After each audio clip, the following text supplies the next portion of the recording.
fear. Now, pray.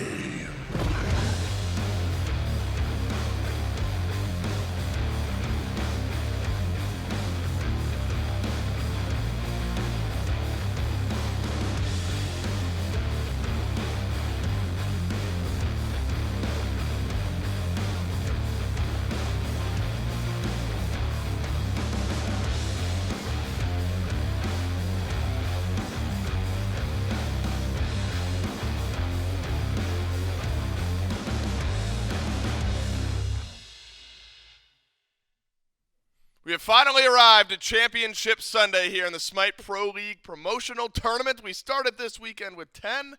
We are down to 3, all vying for one final spot in the Smite Pro League. Yesterday, we welcomed the Eldritch Hounds into the Smite Pro League after a 4-game set up against the Wargs, and Wargs still in it. They'll play a bit later on today. As I mentioned, we started this weekend with 10 teams.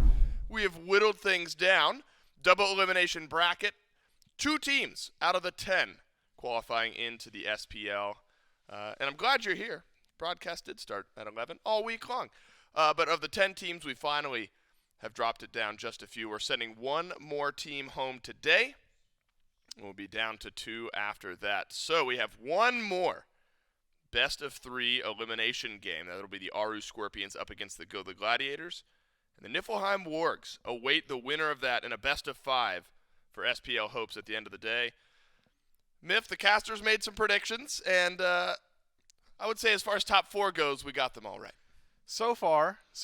Someone's got to be wrong, though. The only ones that are still in contention to get the full correct lineup are the chair ones. So, I mean, take that with what you will. Are the chair ones smart? No, there's no way. You guys got lucky. Worst case scenario for you personally would be a Scorpions win out, because then you're 0 for 2. Mm-hmm. Trelly would be 1. Actually, if the Scorpions win out, we're all just 1 for 1. Best case scenario for the ones and then Gore, who flexes back and forth, would be a Wargs win today. And then all of us would get everything right. I still think the Wargs have a really good shot at the end of the day here today. They're looking like a very, very clean team, but we'll get a good glimpse, Myth, at the Gladiators and the Scorpions. You and Trelly predicting one of those 2 teams maybe to qualify through to the SPL. The Hounds throwing a wrench in the mix for those predictions. The first set of today, Scorpions, Gladiators, best of 3, knockout set. Obviously, as you move on in the event, pressure, tensions start to build up just a bit further. This could be indicative of the type of best of 5 we're going to get later on today, what we see from these 2 teams this morning. I think so. It is a significant disadvantage to have to play in a set previous or prior to the last game or last set of the week, having that opportunity as the Wargs to watch both the Scorpions, the Gladiators, whether or not there's some strategies they want to reveal or if they want to hold on to them, try and keep something secret for the Wargs. But either way, I think when the stakes are so high, when you're so far into the tournament, and even at any tournament, once you're on a LAN environment, it's worthless to hold strategies. You have to play at your best. You have to play it all the time. And just pray that whoever's watching, whoever's studying you, and they are all studying you, just can't figure out an answer. Well, the Scorpions, Myth, this is a team that for a couple of us, really Trelly, had them predicted one of the 2 spots going into the SPL. But even for those of us who didn't predict them as one of the 2, knew that they were one of the top 4. Yep. And the community at large agreed as well. This is a team that had a very realistic shot at qualifying into the Smite Pro League.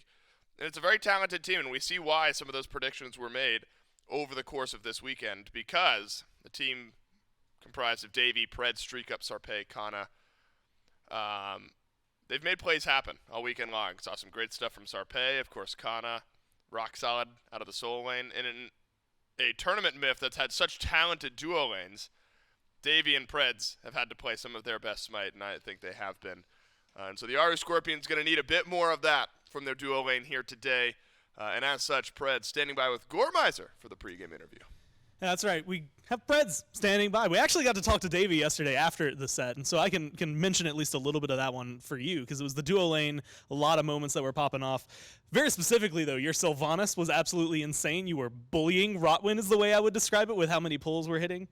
So I'm wondering, is that a pick that you think you're going to be going back to, or are you going to show some mercy today? I'll give them a little chance. I think I'll first pick it so they can pick around it. maybe add some counterplay. But yeah, probably first pick for us, yeah. Oh, this is a really big set, right? You're going up against the Gladiators. This is a team that has been playing pretty well this entire tournament, and you've seen improvements, or at least we've seen improvements from set to set with them. What kind of preparation do you put into to a team like that? Well, they have Inbound, right? So not really much. We're sort of focusing on Wargs more than anyone. We're just, quick tour here, and then we should be fine, really. Yeah, eyes already on the horizon, right? You're moving forward to the next set. This is, I think, a really, really fun one to watch. Again, the way that you guys have played, I feel like we've seen the meta shift pretty dramatically throughout the course of this tournament. Is there anything that has stood out to you so far this week that has maybe come as a surprise for your team, or did you feel like you were wholly prepared? Well, Streak's a new mid lane, all right? So we're like, let's get you God pull up, all that. And it's just been Tiamat Merlin, so that's a bit of a surprise. And just picks in general have been really weird, because, I don't really know. Just two mid laners the entire thing, so, yeah. And then just one big one, because this is, maybe, depending on how this goes, not only a big elimination game, might potentially be the last time we talk to you, might see you again in like 2 hours, 3 hours, however long this set ends up taking.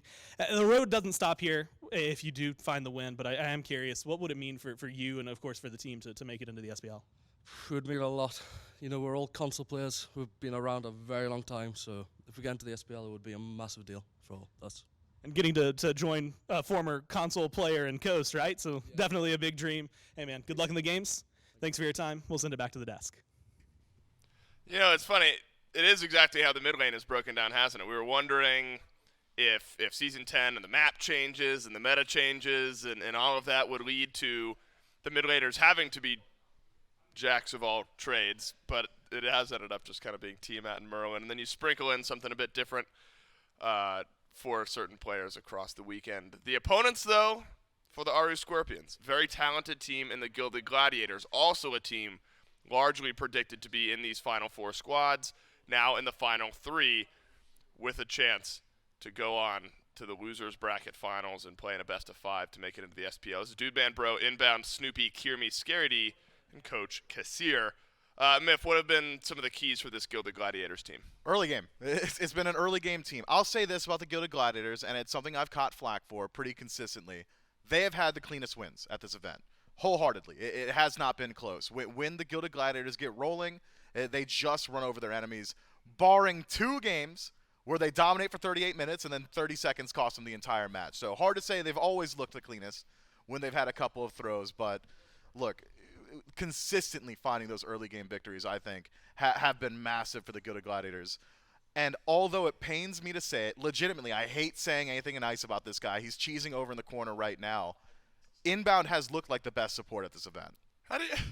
What's wrong with Inbound? Look, the guy's so happy. He's literally and nice. doing Christ air walking in a circle You're right now.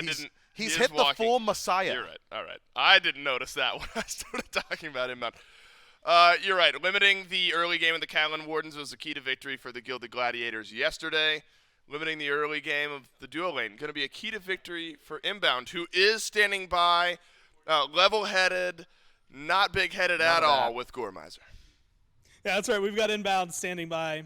And I guess, you know what? First, I'm going to carry on a conversation we've been having for a couple days now. Because you came in the first day of the tournament.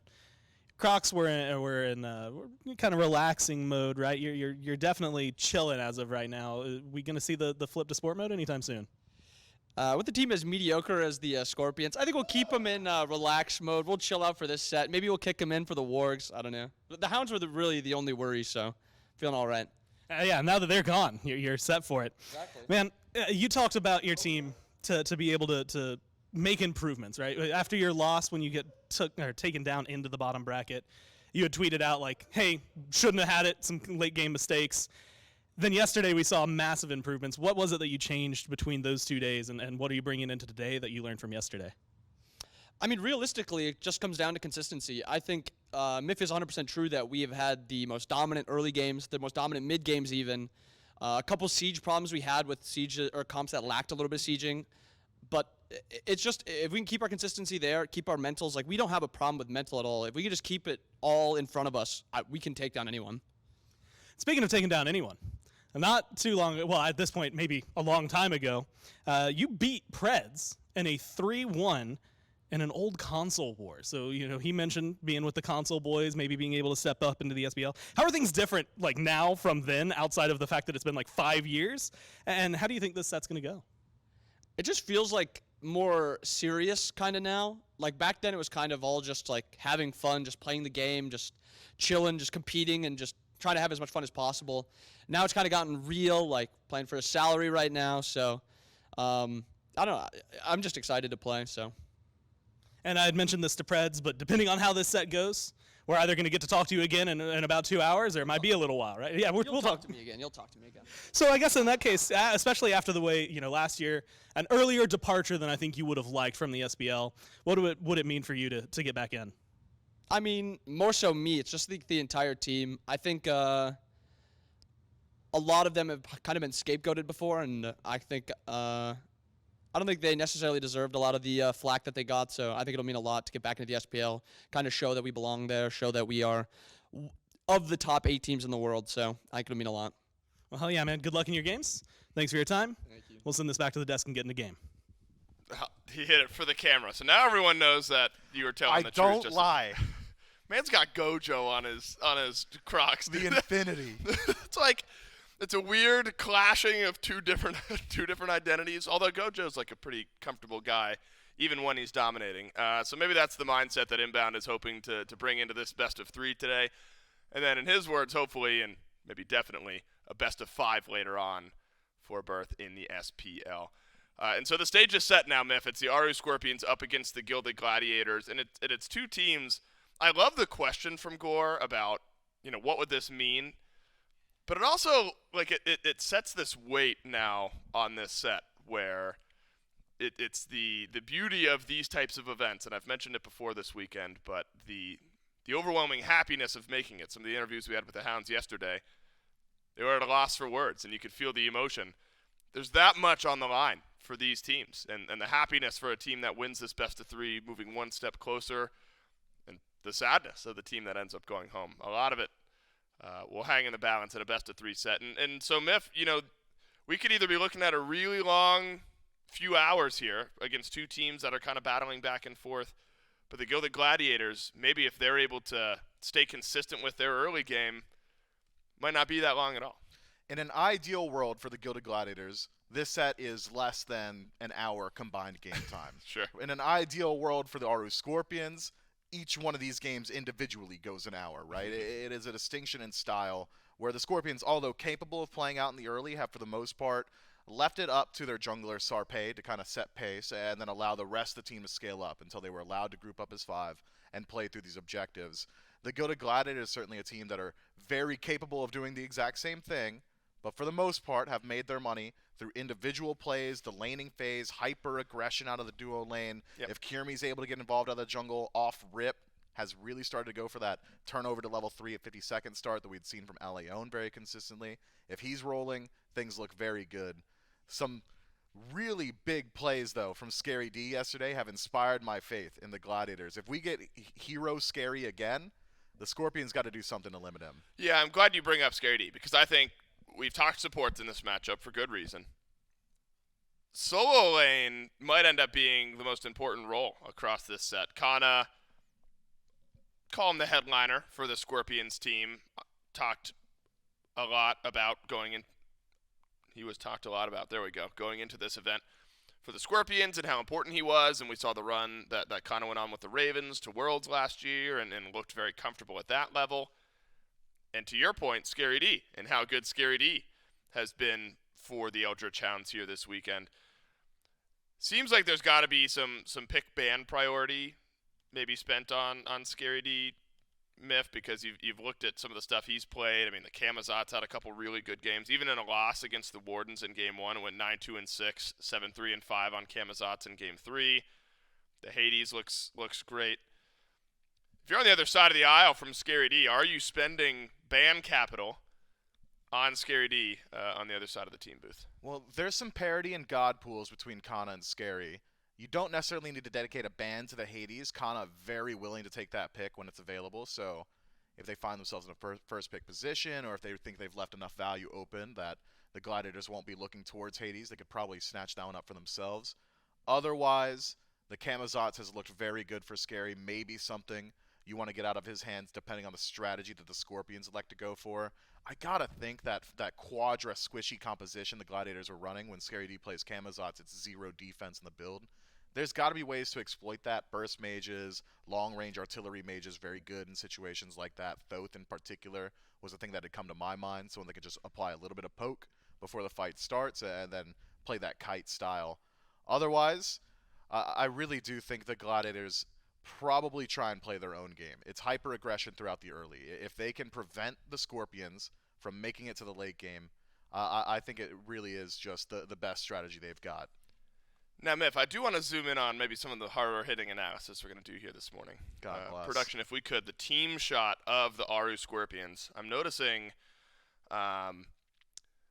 look at the way Sarpeii has his setup. Are we doing body language right now? I'm looking at monitor. Is this a inches from CS face. Pro? What is this Right, guy? but the keyboard is at like 180-degree angle from his body. My man's doing warm-ups on Plus 2 right now. Like he's That's not what I'm playing saying. Smite. I'm looking at Pasha biceps out there. I'm saying he's hitting everything today. It is actually really interesting to actually put some, I guess, gamer analysis into it. The differences in preferred setups across all, we get 10 teams, 5 players. So we get like 50 players in here, and the subtle differences on how different players This are ain't so comfortable. subtle. Right, because you can see the keyboard now on this shot right beneath his monitor there. It's almost vertical, the way it's set up. But he's so good. He's hitting all of his skill shots. Man's playing Thor, going 7-2-5 against the Valks, 10-1-5 against the Sages earlier on the weekend on Thor. But then you got me, and I sit at my setup, and I'm just like leaned back in the chair, monitor. Yeah, chilling. Yeah, you don't have to try so hard. It hurts my old eyes if I'm too close to the screen. I can't play video games in the dark anymore. I get tension headaches. Do you? I do. I have to play with the lights on. That actually is a thing, because your eyes are, I think, struggling with the darkness around you and then super brightness right in front of you. So we'll see. I like the setup though from Sarpeii. That was the hard-hitting analysis that I had for you. I think a jungle matchup in this one, Miff. Another space that we can look, because Kyrmi talked to us earlier on in the weekend about this team's chances of making it into the SPL, and he seemed really confident in the statement that he made. He said, we figure the Wargs will be in there. We just don't know if we're qualifying in the first or the second spot, is effectively what Kyrmi said. His team's still got a really, really good chance at doing so. I wonder if between the Gladiators and the Scorpions, confidence or game plan has shifted at all, that it's the Hounds who made it through in the upper bracket versus the Wargs who are sticking around in the losers finals. I mean, I've only heard the rumblings from the few players that are willing to talk to me, and they are few. Let me tell you that right now. And a lot of them really were projecting that the Wargs were going to make it through. Very surprised by the Hounds coming out on top. So I wouldn't be surprised if maybe some of the prep goes out the window for both the Scorpions and the Gladiators there. They've had a night to prep, and they'll have some time between this set to prep again, whichever one of the two finds a victory. But That's right. I was surprised. The casters were surprised. I think the players were as well. And the fact that it was a 3-1, right? And that one game win for the Wargs was like miracle-based defense, perfect team fight turnaround. Barely squeaked it out. Otherwise, it would have been a 3-0 for the Ultra Challenge. Appreciate everyone's patience, by the way. We're going to be getting into Game 1 between the Gladiators and the Scorpions here very, very shortly. Obviously, the players getting ready and want to make sure everything is all put together. Now, you look at Kyrmi's setup, Miff. That might be the most colorful keyboard-mouse combo we've got all weekend long. I'm not sure. Smite-themed mouse pad, I think. Is that what that is? I couldn't say. It might be. I don't know. I really like the vibe from Kyrmi, though. And you know what? I was reading Kyrmi's body language, and I'm a terrible judge of body language. Mm-hmm. But I was reading it yesterday, and it was going into Game 3 against the Valkyries. Oh, he looks nervous. I was going to say it's the exact same pose as yesterday, going into Game 3 against the Valks, where there's sort of this subtle tension. However, checking the phone so you don't look awkward. I get it. that's what you do at every party you ever go Absolutely. I'm in the corner. They don't know I cast Smite. to. Man, what's the weather looking like this week? I'm checking the radar. I'm not even looking at the weather app. That's right. I'm checking everything. No, I was going to say, I mean, Kyrmi, I would say actually looks a bit more relaxed today than he did going into Game 3 in the elimination game yesterday. Now, if we go on to Game 3 in this set, I imagine the nerves take over just a bit. And Inbowned really referenced it in that pregame interview. The weight of these games and how much it means to this team, and it's something we talked about during the pre-tournament kind of roundtable that we did about the Gilded Gladiators and potentially the trajectory of the careers of a lot of these players. And Inbound, I think, highlights it nicely during that interview. Players he might feel like have been scapegoated in the past and issues for their squad.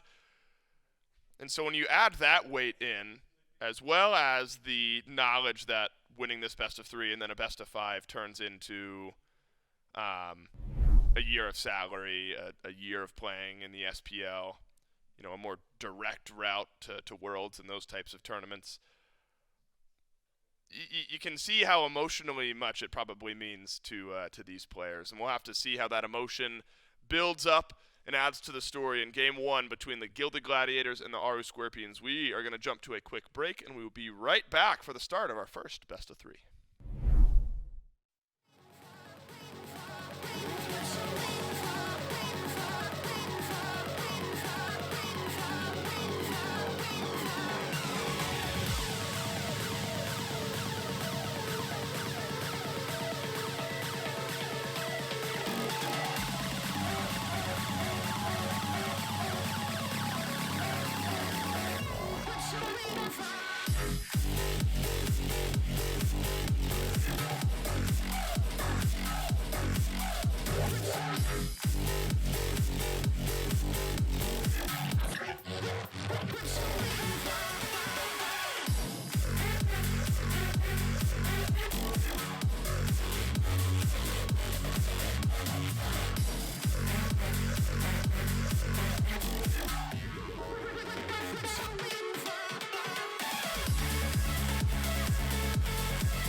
Welcome back to the final day of the Smite Pro League promotional tournament. Just around the corner is Game 1 between the Aaru Scorpions and the Gilded Gladiators.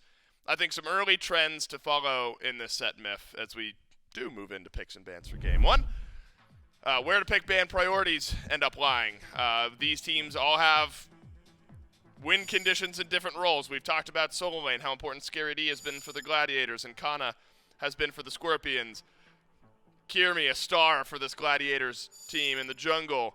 Sarpeii has been that for the Scorpions as well. For now, there will be a ban towards Sarpeii. Umoja also taken away from Predss. On the flip side, Freya, that's a pretty simple ban for most of the teams here this week. And Hades off the board up against Scary D. Merlin still stands, so the Merlin Tiamat meta, one of the two takes a shot. Soul off the board on the other side as well. Makes interesting priority conversations how highly you put that mid laner. There are two roles that have two gods that seem to be head and shoulders above the rest. In mid, it's Tiamat and Merlin. Out of support, it's been Umoja and Maui.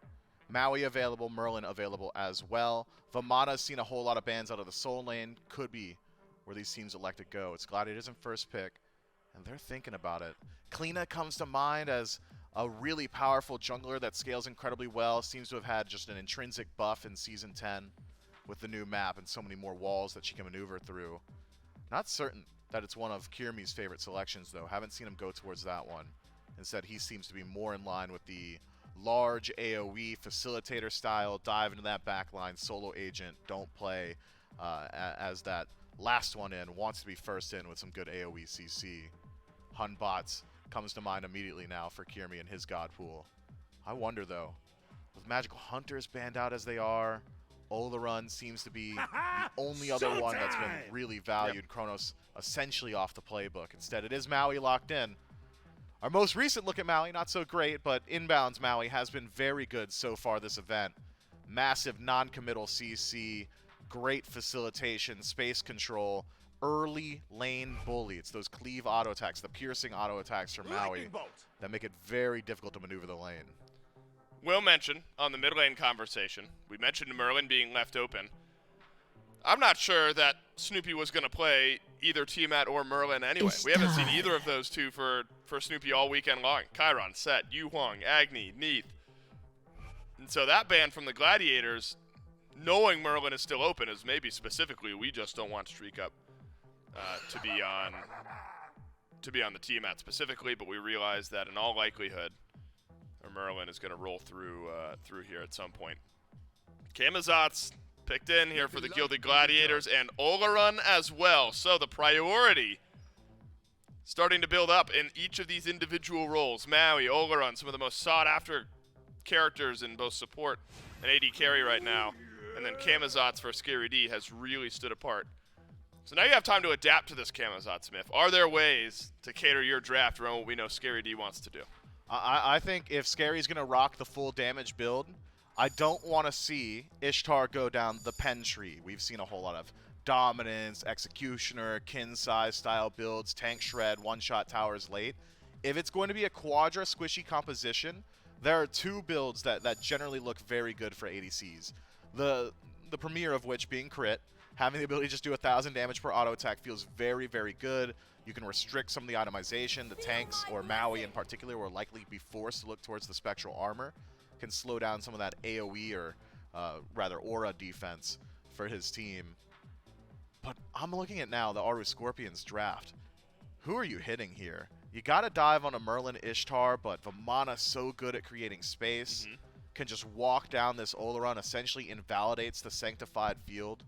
Can make it really hard for him to actually utilize his own ability. Terra as well, locking down an entire jungle pass, entire lanes with her CC. Can really jump on that immobile target. Poke potential through the roof at that. There is flex potential with this Camazotz. We don't have a guarantee that it is going to solo. Scary D has looked the best on it. If this Mercury gets locked in, I think then you do have your guarantee there immediately. But it does match up. Get some crit on your side as well. Forces out some of those spectral armors from the Aaru Scorpions, but you've essentially now double or even triple dipped on the physical pool, meaning that physical defense finds a whole lot of value, and if Amulet of the Stronghold, as good as it is, You're not exactly having to sacrifice too much magic defense either. This composition is high execution from the Gladiators. It comes down to the Maui. Are landfalls connecting? Are you finding your pools consistently? Because otherwise, how do you start a team fight? It would have to be a pick-based composition if Maui falls short. Camazotz and Mercury, very good at executing that style. Neith with the global simplifies some of those early game engagements. But in the 5-on-5, Fire Giant dance, Gold Fury dances, already having not even looked at the 5th pick, I really do prefer the Aaru Scorpions draft. Sticking with it on the Lancelot lock. Oh, yeah. Regardless. That's good. Now, I wonder, Mercury and Kyrmi. Now, I think this is a pick in Mercury that we've seen find a lot of wins over the course of this weekend. Does it strike you as a style of pick that Kyrmi likes to play and can perform on? It is similar in execution and strategy as the Awilix, which we have seen from Kyrmi. It's get in the back line, do my damage quickly, get out. Either it's a 1-for-1 trade, and I go down, but I'm like a precision scalpel. I've taken out maybe the Merlin or the Ishtar on the other side. Or we can get Super Soldier LAO and Mercury, right, and just really run the game early on. Wing Shard has made Mercury no longer the I need 2 or 3 items before I can get involved. Is now, okay, I've got Wing Shard. It's 40% attack speed early game. My passive makes my first auto attack do 100. I can run you down at level 2 or at level 3. I want to see Kyrmi active early. He needs to create space for this team. He needs to allow this Olorun, this Neith, the time to get a couple of items under their belts. Generally, it's hard to say that about a Mercury. He's the one that also needs some itemization. But in Season 10, with junglers as strong as they are right now, and with the jungle pathing allowing you to hit level 3 even before that 1-minute mark, I think you put some onus on Kyrmi on this Mercury. Myth, so often we see the Olorun, and of course the conversation is around Sanctified Field and how good of an ultimate that is and how much utility it provides to your team fight.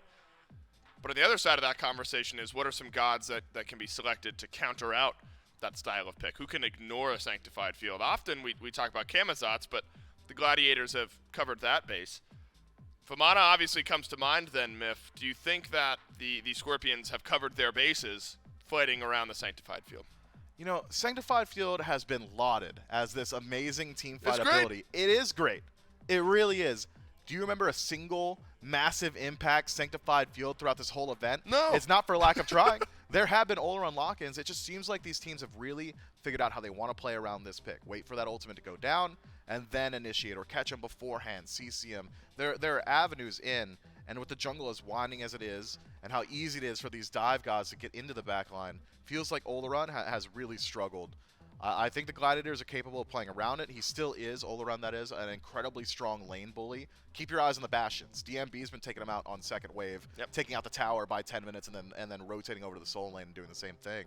So there is potential with this Olorun, but between the Vamana and the massive damage of Lancelot, your positioning's got to be perfect, and DMB's positioning has not been perfect. That's right. Lots of storylines to follow going into Game 1. It's our first and one of two, I guess, elimination sets here today. It's the Gladiators and the Scorpions with Gormiser and Trelly. Thanks so much, Dave and Myth. That's right. It's Gore, Trelly, of course, Doug, as we jump in here to Trelly, what I think is going to be a absolute treat of a set. Granted, the last, 5, 6, how many sets since Wednesday? 15 that we've watched. They've all been a treat. Yep. But these ones getting extra spicy towards the end. The elimination matches, some of the matches we saw up in the winners bracket as well. All exciting. And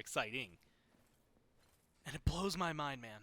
5 of these players, one of these teams is just not going to be in the SPL after this. With the way they've been playing, been making a hard contention for it. I do want to bring up something. The desk was kind of talking about it, and while we're here, it's maybe the best time because there's nothing else to contradict the numbers. There were 3 Lancelot games, 0% win rate. There were 5 Olorun games. He had only won 1 of them. There's a lot of gods in this that despite being picked up a few times, haven't really found a lot of success. Yeah, and I know with you as our local statistician, is that what's the word? Statistician.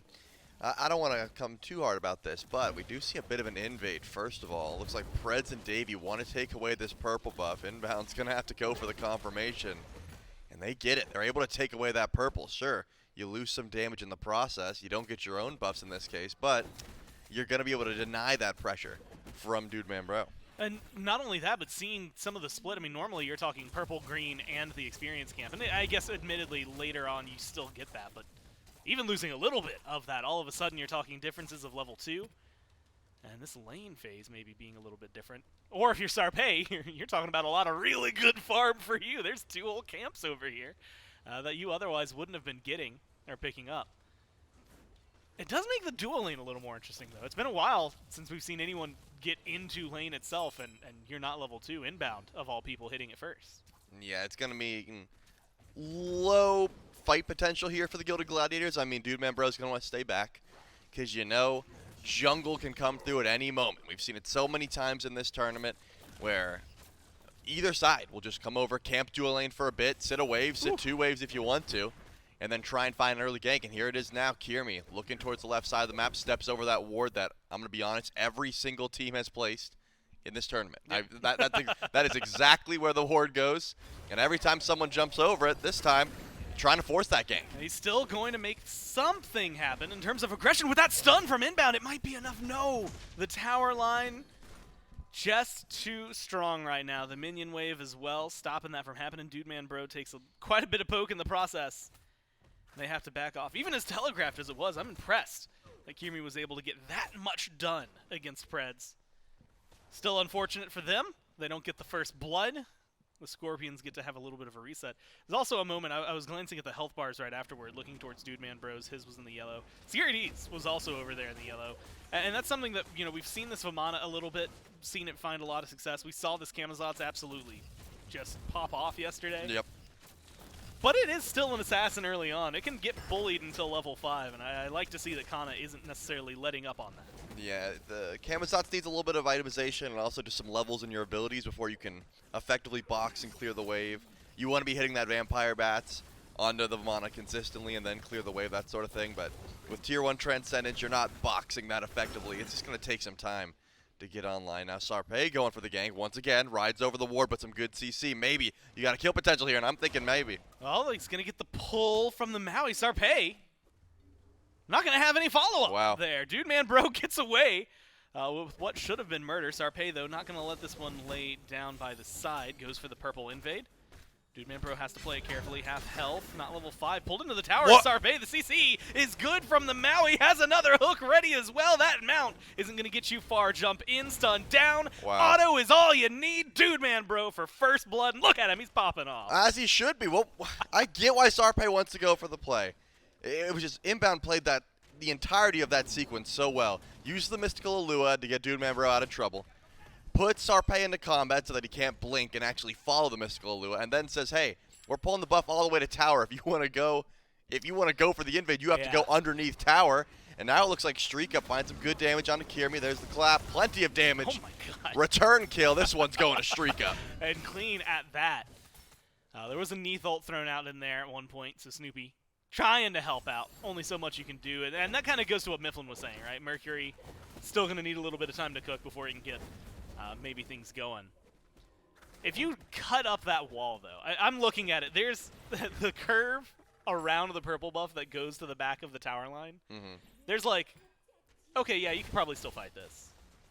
Maybe you should be letting this one go, and then, hey man, what are you doing? Yeah, what's going on here? You know that guy's got 2 pulls. Inbound goes for the first, and then pulls him back in, and then I'm thinking he thought, hey, if I get on the horse, I can just ride on out of here, but plenty of damage to break that shield and make sure that one doesn't fly through as well. Just a little bit of an overextension. Yeah, happens. It does happen, but this is a very important game, and you got to get those nervous jitters out now, Sarpeii. And if you think about it this way, Charlie, now first blood's gone. You don't have to worry about it anywhere else, right? There's only one. There's only one first blood a game. Unfortunately for the Gladiators, it was answered back onto the jungler. This is one of the things I think that will be, and has been throughout this week, one of the bigger, I guess, points of contention, right? A Mercury has the Golden Blades start up, right? Very, very standard. Typically, we've seen this immediately rushed into something like a Rage to try and get that crit online, and then immediately after that, it's, okay, gank central. Let's get into these fights. Let's force something to happen. Sarpeii now has the jousting fields available, and it feels like that could be a really big turnaround. And I was going to ask a question, maybe. We'll have a little bit of an answer to it. Scary D slowed down. Sarpeii was looking for something. Both solos, both jungles. just gonna meet over on right. Now it's Dude Man Bro in trouble. 2v1, Neith ult coming onto Predss. The stun is there on Dude Man Bro, but the damage is there from the Gladiators, and that's all you need. They've managed to turn that one around, shut down Predss, and they're looking for a little bit more. Kana thrown away. He's Vamana. Going to be able to knock this one out and run away. But it's still a successful play for the Gladiators. Yeah, that really seemed like Dude Man Bro was a bit overextended on the left side of the map. But when you have Neith to back you up, you have a good bit of sustain built into the kit. Good rotation over, good peel as well from Inbound, and props to Snoopy. Needed that ultimate, I'm thinking, because that was a low health bar Olorun. But now 2-0, both kills so far going over to the duo lane for the Gilded Gladiators. And that gold lead's continuing to climb. I mean, you see an attempted gank over on the right side of the map. Kyrmi's not even worried about his duo because it seems like they can handle themselves, especially with a little bit of help from Snoopy. That global presence means that you're never really alone, even if you are. Yeah, you have someone, you got backup everywhere you need to be.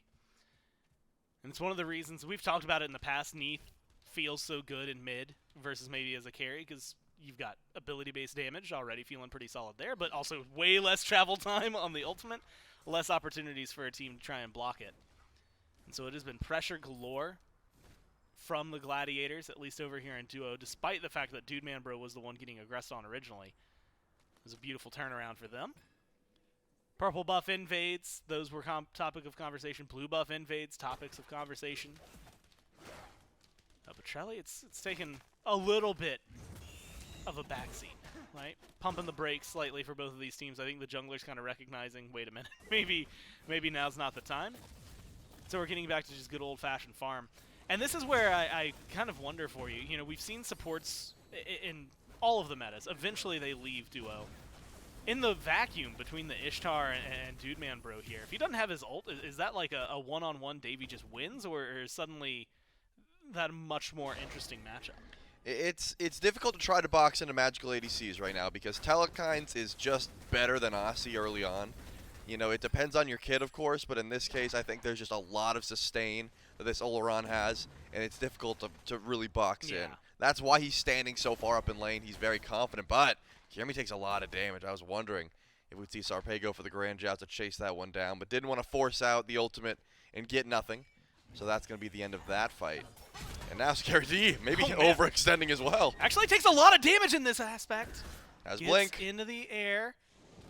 There That's it going is. to be enough. The Blink's just good enough. Whoa. The stun coming in. Sarpeii misses the damage instead. It's looking like another turnaround. Kyrmi is here. Scary D. Wow, he might have been low, but it does not matter. Kyrmi picks up the kill, and they turn that one around. I mean, once again, great ult by Snoopy, but Sarpeii definitely missed in that regard. Kana gets into the ult. Should be able to live through this. Not enough anti-heal from Kyrmi. He's committing. What the? If Kyrmi had like Toxic Blade first item, maybe. That healing isn't as much as it used to be. More shielding. I understand the confidence. Backs off. At least gets both Bastions out of the troubles. But here comes Kana with the teleport. Again, Sarpeii overextending. I understand the chase down. In fact, I probably would have went for that call as well, but missed the horse. And after that, great turnaround. This time Kyrmi gets credit for that one. 3 kills. 1 to the Aaru Scorpions, but 3 in favor of the Gilded Gladiators. And we've been talking about that gold lead. It has not stopped climbing. Now 3,000, just about. We'll round it up for the 300. It has been a steady climb for the Gladiators. And Trelly, you had mentioned it, but 3 kills, all caused by overcommits from the team, right? Pred trying to get Dude Man Bro no matter what. Sarpeii, for some reason, really going deep for the purple buff, and then this time really going deep for a kill on Scary D. And so, like you said, maybe needing to get some of the jitters out, because as of right now, decision-making has been a little too tunnel vision-y from the EU squad. Not usually what we've seen from them. Maybe a little wake-up call for the Scorpions. Still a best of 3, so with game 1, you've got a little bit of a wiggle room, but not as much as you would like. Not as much as you would want in an aspect like this. Of course, we'll have to see how they continue moving on. It's also been experience. You know, we mentioned gold. You see a level there in mid, a level for the carries, level for the supports. 2 levels in the jungle, though. The Sarpeii's 9 to Kyrmi's 11. And when Kyrmi now finishes that rage. Feels like we might start seeing this Mercury get a little more active. I was thinking it might end up happening right here in the jungle, and it will. Goes forward with the blink. He's Sarpeii a little stuck. with a beautiful, beautiful ult in retaliation. Gets some of the CC immunity, and that's the damage. The follow-up from StreakUp punishes Kyrmi and showcases this isn't just one-sided. Yeah, that was a little unfortunate. I mean, I love the attempt. Sarpeii does not have beads. The call was, hey, you stun him with the ult. I'm going to blink in, grab him. Sarpeii immunes all that CC, and then Predss just completely traps the Mercury. He was forced to ult just so he wouldn't be in that little corner, but plenty of follow-up. Now, this time, if this is how the game's been going so far, if I'm either one of these teams, I'm saying let's stop going in because someone's going to overextend. No fights anymore. Yeah, we just sit back. Kills will come to us if we just wait. Now, the Aaru Scorpions get the better end of that trade, and Kyrmi goes down. A lot of deaths on the junglers. Both have 2 so far. But as you said earlier, experience-wise, still in favor of Kyrmi, sitting level 11. Able to at least give a small advantage. I mean, a level 11 Mercury versus a level 10 Lancelot, maybe not a big deal. Might make a bigger difference here, though. The crit chance, you can see him ringing true. As the Gladiators pick up the Gold Fury, they manage to confirm that one. Close call, though, as it comes through.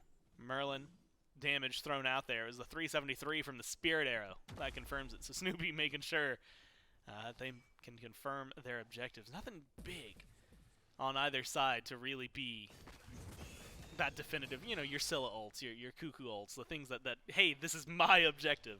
I'm a big fan of the backflip into weave confirmation, though, just because it's one of those things where if anyone wants to get close to steal it, you know you're getting hit by that big explosion. Yeah. You know you're getting rooted.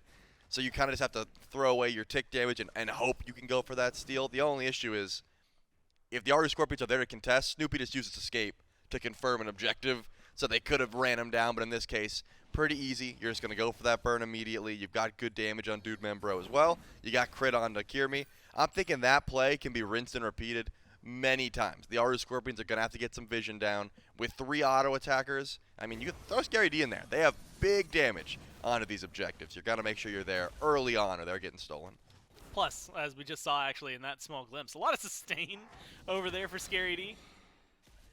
And this is where the transition point was. This Camazotz early on, maybe it's not a big deal, but sometimes Scary D just finds those moments. Looks like he's just going to play bully. Stop the back, eat a couple tower shots for the hell of it. It was another crit item locked in for Kyrmi. I always watch these rages whenever Mercury gets locked in, just because I feel like we've seen too many times where Mercury can have a really, really good early game, finishes the rage, and then never does anything for the rest of it. Feels like that crit chance and at least the damage we've seen so far should be good for Kyrmi. You know that meme where it's like the two people shaking hands and it's like they're both agreeing on something? Yeah. It's like Mercury and Kikolan stacking rage and they're both just shaking hands. Just thought of that one. And Kikolan. Yeah, because his oh right, his mana bar. You said that, and my brain was like, "Why is Kikolan buying crit? What games are you talking about?" his mana is literally bar. his No, anger. He's right. getting angry. Yeah. Yeah, that's a good meme, dude. I appreciate that. That's good work. After once we got past me being dumb, that was really, really solid. Pyromancer gonna save me this time around. Started up by the Scorpions, a little over half health as of right now. They're gonna let that one leash. Kyrmi looking for something.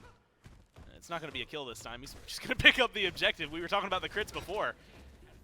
Man, he burns through that Pyromancer like it's nothing. Kyrmi helps pick that one up for the team. Gets the Runic Bomb as well. And that one's early. Charlie, we've been seeing this a lot. You get an early Pyro, let's say 12, 14 minutes, somewhere in there. You just hold on to that. You don't need it for the tier 1s necessarily. And you can use that. We've seen some really big damage on tier 2s or even Phoenixes later in the game. I've been loving this play as well. Whenever these magical ADCs get the tower over in left lane, they immediately do a swap. And now Scary D's got to deal with the hunter that can't really do any damage to him, so he can bully Davy. And Dude Membro can use that pressure, use that lane clear to try and get a tower. Kyrmi taking a bit of a scrap, but ult into the joust field. It's going to be close. Ooh, not enough crits, though, and Sarpeii gets the credit for that one. Beautiful play, and now Snoopy's getting chased down. Yeah, it's a lot of damage, a lot of burn. Aegis gone, and there's not much you can do about it. Rotates in to try and help. Ends up getting shut down. That was an unfortunate death for Kyrmi. I mean, you got to think either one more auto or if that last auto was a crit, changes the story. Instead, goes back, only had enough for a tier 2. Sarpeii finally getting to put himself on the board and feel pretty good about it. And in this case, I think that all happens because of this lane swap, right? You've got Scary D who is level 15, would have been a great help in those fights. But you sent him over to the opposite side of the map. The Aaru Scorpions recognize that, and they're going to get a bunch of pressure, find some kills, and now put some pressure over on the left side just to try and get ready for this Primal Fury. It's spawning in just about now. 4-3, gold still heavily in favor of the Gilded Gladiators, but oh my god, it seems like they're getting some wind in their sails. The Aaru Scorpions are able to find some picks, and they're already on this objective. Yeah, it's easy to forget that despite the success they've been finding, they are still down two tier 1 towers, a Fury, and a Pyromancer. Trying to make up for that Primal Fury. That's going to be a big ult. Scorpions still managed to secure that one, but can they get out? Sarpeii is taken down. Good pull on top of that by Inbound to make sure that things continue going their way. It's a retreat from the rest of the Scorpions. 5-man grouping moving pretty quickly towards mid for the Gladiators. They're going to make up for this Fury one way or another. It's going to be a kill and a tower that goes their way. The Runic Bomb maybe could have pushed for more. Are they going for fire? It looks like they're going to group up towards fire. They've got time without Sarpeii, but Kana's here, and it looks like the rest of the Scorpions, except for Davy, are around. It's going to be a 3 versus 5 until Sarpeii can show up, and never mind, Kana's just gone. It's making a 2v5. Yeah, Kana deleted like it's nothing. Good CC and clean play. Scary D zoning out the 2. Sarpeii is about to rejoin. Good stuns, good CC so far. Keeping Predss and StreakUp in battle, engaged, and in trouble if Scary D gets his way. Fire Giant's getting low. There's the Jousting Fields. Sarpeii looking for damage. There's going to be the Neith ult, though. Stuns him out, and that's enough to close it. Kill off the jungler. Get the Fire Giant for the Gladiators, and Snoopy is not done. Backflip style points. Kill onto Pred. And that's going to be massive there for the Gilded Gladiators. Getting fire on 5. You think maybe the Scorpions find a pick there, but they're not able to. Davy can't even rotate out of lane. He's going to be stuck over on the left side of the map for a little bit longer. And now it's time to see how much the Gladiators can get with an early Fire Giant. Usually it's going to be taking some of those tier 1s, but guess what? Most of those, if not all of them, are gone. So now it's just 3 tier 2 towers that the Gilded Gladiators have to go for. It is still early, and if you're trusting Inbound to be the sole tank of these towers and these Phoenixes, because Scary D wants to blink in and then probably go up to the sky, he's got Gauntlet of Thieves and Sovereignty. He can take for a bit, but it is going to start to add up. That's a level 14 Maui. Yeah. You're probably going to want to play this one slow, grab a tower or 2, 3 if the Aaru Scorpions are completely retreating. But it's going to be difficult to break the base with a 17-minute Fire Giant. Yeah, it's been a while since we've seen one this early, and it's easy to forget. Pretty much, honestly, I've been saying it, at least last year I said it a lot. A sub 30-minute Fire Giant, it's hard to even get Phoenixes if you don't have that enhanced Fire Giant. But we've seen it happen a few times this tournament. Like you said, 17 minutes. Still about 5 minutes earlier than what we've been, on average, seeing. So we'll see where the pressure goes. It's so far been kind of slow roll. 2 minutes gone on the FG. And nothing big has happened yet for the Gladiators. They're going to put some pressure over on left tier 2. This one seems like it's going to be free. I think the conversation right now, if you're looking towards the Scorpions' defense, is going to be 2 Runic Bombs in the inventory, Snoopy, Kyrmi.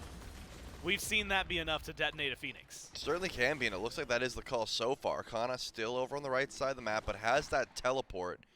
Could try and join the fight at any moment. Looks like Scary D's going to take care of mid, and yeah, this Phoenix is going to be looked at. Ult on a Predss, and here's the Sanctified Field. You got to watch Runic Bombs getting dropped. Both of them there. Phoenix just gone like that. 3 ults, 2 consumables, technically. But a huge play for the Gladiators, and that is instantaneous, that true damage. Ring and true this time around. You get to back off. Fury's not back up yet, but if you're talking about the Gladiators being in the lead, we're talking to, what, a little over 7,000, 7,500 gold right now. And looking to continue that kind of path. And I love the discipline there, because we got to talk to Inbound before this set. You know, we asked them what went wrong in your previous, you know, the loss, what happened. A lot of it was about their sieging, you know, some of the mistakes they made. They immediately got in, got out, did not overstay, did not look for picks. It was just use what we have to get this bird. We're going to back up. If we have time, we'll do it again, but let's play this as slow and as safely as possible. Definitely showing the adaptations they made just over 1 to 2 nights, you know, practicing at home at this point. Oni Fury's up. We're going to grab that one real quick. Again, mid-tier 2 is already gone. It's just tier 2 over on right, but doubt they have enough time to go for it. Probably just set up for the next Fire Giant as Kana tries to take the tier 2 and right, but it's gonna be a slow burn here from this Vamana. You know, you gotta think about it carrying on that conversation about what Inbound had said, although we might have to hold on to that. Kana taking a lot of damage. The tower doing some work. Crits from Kyrmi doing a little bit more. Has the fully stacked Rage now. Finishes off the Deathbringer and the Serrated Edge. Oh, it's going to be hitting hard now, and that's just an unfortunate spot to be caught out in. 0-2-0 for Kana. And a clean kill on right. Still, a little bit of time on the Fire Giant. Not enough to really work with. Maybe you could look at this tower, but realistically, we're starting to talk, I think, about the next FG for 15 seconds here. I want to go back to looking at Inbound and specifically what he had said, because Sharks had agreed, the former coach for the Valhalla Valkyries last year, he was saying on Twitter that he's just like, man, the sieges this tournament, like, some of them just have not been clean. Finally, you get a play in there that, like you said, get in, get out. Feels like it's taken that note to heart. Yeah, for sure, and I think that's something that a lot of these pros that have been playing the game for a while have to remind themselves. You know, you've been in those situations in ranked games where you can go for a Phoenix Siege, then stick around, maybe you find a pick. You got to get out of that mindset. It is get the objective, get out, get the Fire Giant, immediately retreat. Look at this. You're not sticking around too much. If you have a big item to get, you want to go for it, and that's the call here. Kyrmi's going to stick around, possibly because he needs a little bit more gold before he can get that eye or Protector of the Jungle. But you want to play with your team at all times. No room for throwing. When there's this much on the line, your spot in the SPL is on the line here, you're playing as safe as possible. And I assume that's going to be the mindset from here on out for every team that we see. A lot of work to be done. Remember, one team yesterday, the Eldritch Hounds, qualifies finally for the SPL. One team today between the Scorpions, the Gladiators, and the team awaiting the winner of this set, the Niflheim Wargs. Only one of them gets to go. One of them gets salaried. One of them gets their lives changed for a year. The others either slumming it up in the SCC, seeing what they can do there, or maybe waiting till next year to see what they can prove. A lot of talent that we have seen so far down here. The kills read 8-4 though. The gold lead is 12,000 in favor of the Gladiators. Left side Phoenix is about to respawn for the Scorpions, but otherwise they have only 2 birds for their defense right now. It's all about the engage, Trelly, what the Gladiators want to do and how they're going to get under this tower. I wouldn't be surprised if it's the same call. Walk in, Sanctified Fields, Inbound hits a big ult, drop the bomb, get out. But the initiation actually comes from the Scorpions, and that's big. Davey hits 3 with his ult. It does so well. The damage is there, and the Scorpions are starting to fight back. Davey does still die. The backline die from Scary D has been good, and it's helping equalize this fight. Scary finds 2, but it's not enough. 3 for 4. It's been a scrap in mid. The Phoenix lives. Left side goes down. Snoopy just tries to run away. Kana, Predss left alive to defend their base. But what a defense from the Scorpions. Otherwise, you're talking about a game ender. Yeah, they really took the fight to the Gilded Gladiators. In my head, it was going to be easy initiation, the same rinse and repeat play. Kyrmi didn't even drop the bomb in that case because there was no way Phoenix was going to be looked at with such a solid engage. StreakUp gets shut down, unfortunately. You lose that 5-0. But I think you're pretty happy with how that siege went. Still lose the left side bird that dropped while the fight was happening, and we saw Kyrmi go for a nice ult through there. Snoopy's the only one to live, though. He's the only one to hold on to that Fire Giant buff. 11,000 gold, still quite the deficit. But the Aaru Scorpions, once again, showing some life in this game. They've still got some decent power spikes to get. I think if Sarpeii gets online, if Kana gets that upgraded Sigil, upgraded Thorns as well, really starts to reign true in these fights. We saw how much damage this Vamana was able to do, specifically to Dude Man, bro. It was just, hey, let's fall around the immobile Olorun and stomp on him consistently. Yeah. Well, I hate to be the one to bring it up. The Gladiators would be shushing me if they could hear it. They are not unfamiliar with massive gold leads. No, still dude, 5-loss. Yeah, man, it is something that they have to be worried about. It's these late game calls. Yep. That's what they had been talking about. That's what we had been talking about. That they had been talking about. I mean, it is very well known for them that this is where maybe they'll suffer a little bit. Getting that left side Phoenix again feels like a pretty massive advantage for him. A definitely confident builder, despite the fact that the fight doesn't necessarily go. I mean, it goes poorly. There's no other way to say it. But it's not like the worst case scenario because you still get 3 kills, right? There's a world where you lose 4 and the Scorpions don't die. So at least you're able to pick some things up. A lot of that thanks to Scary D and Kyrmi, whether it's the damage, the back dive, what you want to highlight for it. They put in a lot of work. Now you got 3 seconds till the Fire Giant spawns up, and the Scorpions have been too busy defending to be able to really step up for this one, so should be a free pickup for the Gladiators. And maybe a blessing in disguise. You had mentioned Kyrmi not able to drop the Runic Bomb. Now you're going to get 5 players with Fire Giant, and you still have the Runic Bomb to try and siege the last 2 Phoenixes one more time. Yeah, Pyromancer is spawning back in. If the Gladiators wanted to, they could wait and pick that one up, but still feeling confident, as they should. This lead is massive. They're going to charge up the right side of the map. Again, this is a smart call. They know someone from the Aaru Scorpions has to defend those left side fire minions. They are playing this one patiently. Wait till you see someone over there. Wait till you see that wave getting cleared. Then you step up. Do not let yourself get engaged upon before then. Relic timer's all good. Everything is up and available. So now you're just sitting back. Scary D actually going to be trying to push this wave in the meantime. Just wait for the team. And they all go full-on retreat. And I think that's the right call. You get the Pyromancer. You get one more Runic Bomb. If you get 2, the bird should go down. Like, even if you're getting wiped, you're losing that Phoenix. Yeah.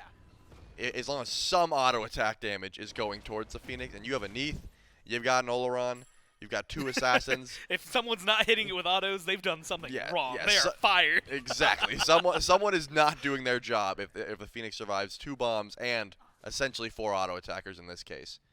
But that left side bird is about to respawn, so the Gilded Gladiators have their option of where they actually want to push. It does seem, since they have 1 more fire wave at their tier 2 tower right now, that they're going to go for the right side bird. Someone still does have to defend. They're going to play this one patiently. They realize that they don't want to throw. They already did it once. That fight in mid, I'm not even going to call it a throw. It was just a great initiation from the Scorpions and maybe a bit of an overestimation of how much damage they had. They're not going to make that mistake twice. Yeah, how many 3-man ults does Davey hit to start a fight? That's the real question for him. Kyrmi might even be catching Cxnnahh out on That's rough. left. That ult early means Kyrmi can probably win this fight now. He's just going to wait it out. Yeah, just going to wait patiently. There's going to be the Neith ult tossed into the wall, so not only are you getting CC'd there, you're getting CC'd now thanks to Snoopy. He's got Blink. Now all that matters is There Blink. it is. 1, get the kill, 4v5 once Kyrmi joins the fight. Kyrmi's going to push up on left, try to get that Phoenix. You've got both your Runic Bombs still available as well. Though not together. Snoopy on right with a couple of teammates. Scary D hanging out in mid. Kyrmi pushing up left. It's a 3-1-1 split. Most of the time, I would say, doesn't go well, but Kyrmi still has ults. You can get pretty close to across that map if you need to. No one from the Scorpions is stepping up to defend him. Instead, it's Scary D who's the target. Scary D taking a lot of damage, forcing the bat out of hell. Is going to get to safety. No, he's not. The damage from StreakUp finds him right as he lands and helps equalize this solo laner for solo laner. And Cxnnahh's going to be coming back a lot quicker. But you lose left Phoenix. You lose right Phoenix, all for the kill. But end of the day, Trelly, the heart's still beating. Your blood's still pumping. That's what the Scorpions got to focus on. That is true. Another messy siege, though. I'm thinking did not have to occur that way. You know, if we're going to take what Inbound said at the beginning of this set and say that, hey, we worked on our sieges, I'm not impressed. I got to be honest. That first Phoenix won you over. No, that was fantastic. Everything after that. I'm just confused what's been happening. Why is Scary D getting to 0% HP before ulting just to be caught out by himself when it's a 5v4? Kyrmi's over and left. I just think you don't need 2 superheroes. At the moment, Kyrmi did the nice play. He made the superhero. Yeah, he made the super play, wins over, kills Cxnnahh with some help from Snoopy. You don't need another solo agent going mid while the other 3 go right just for Scary D to get picked. I don't see the point in that play, but there is still a massive lead. My point is this game could have already been over if you play that lead the way you should. But now the Gilded Gladiators get to group up one more time for EFG. But take a look at the wraparound here from the Aaru Scorpions. They're trying to catch out Snoopy. It looks like he sees it right away. He's going to backflip. But the Aaru Scorpions are trying to fight this. They're going to let the Fire Minions push in.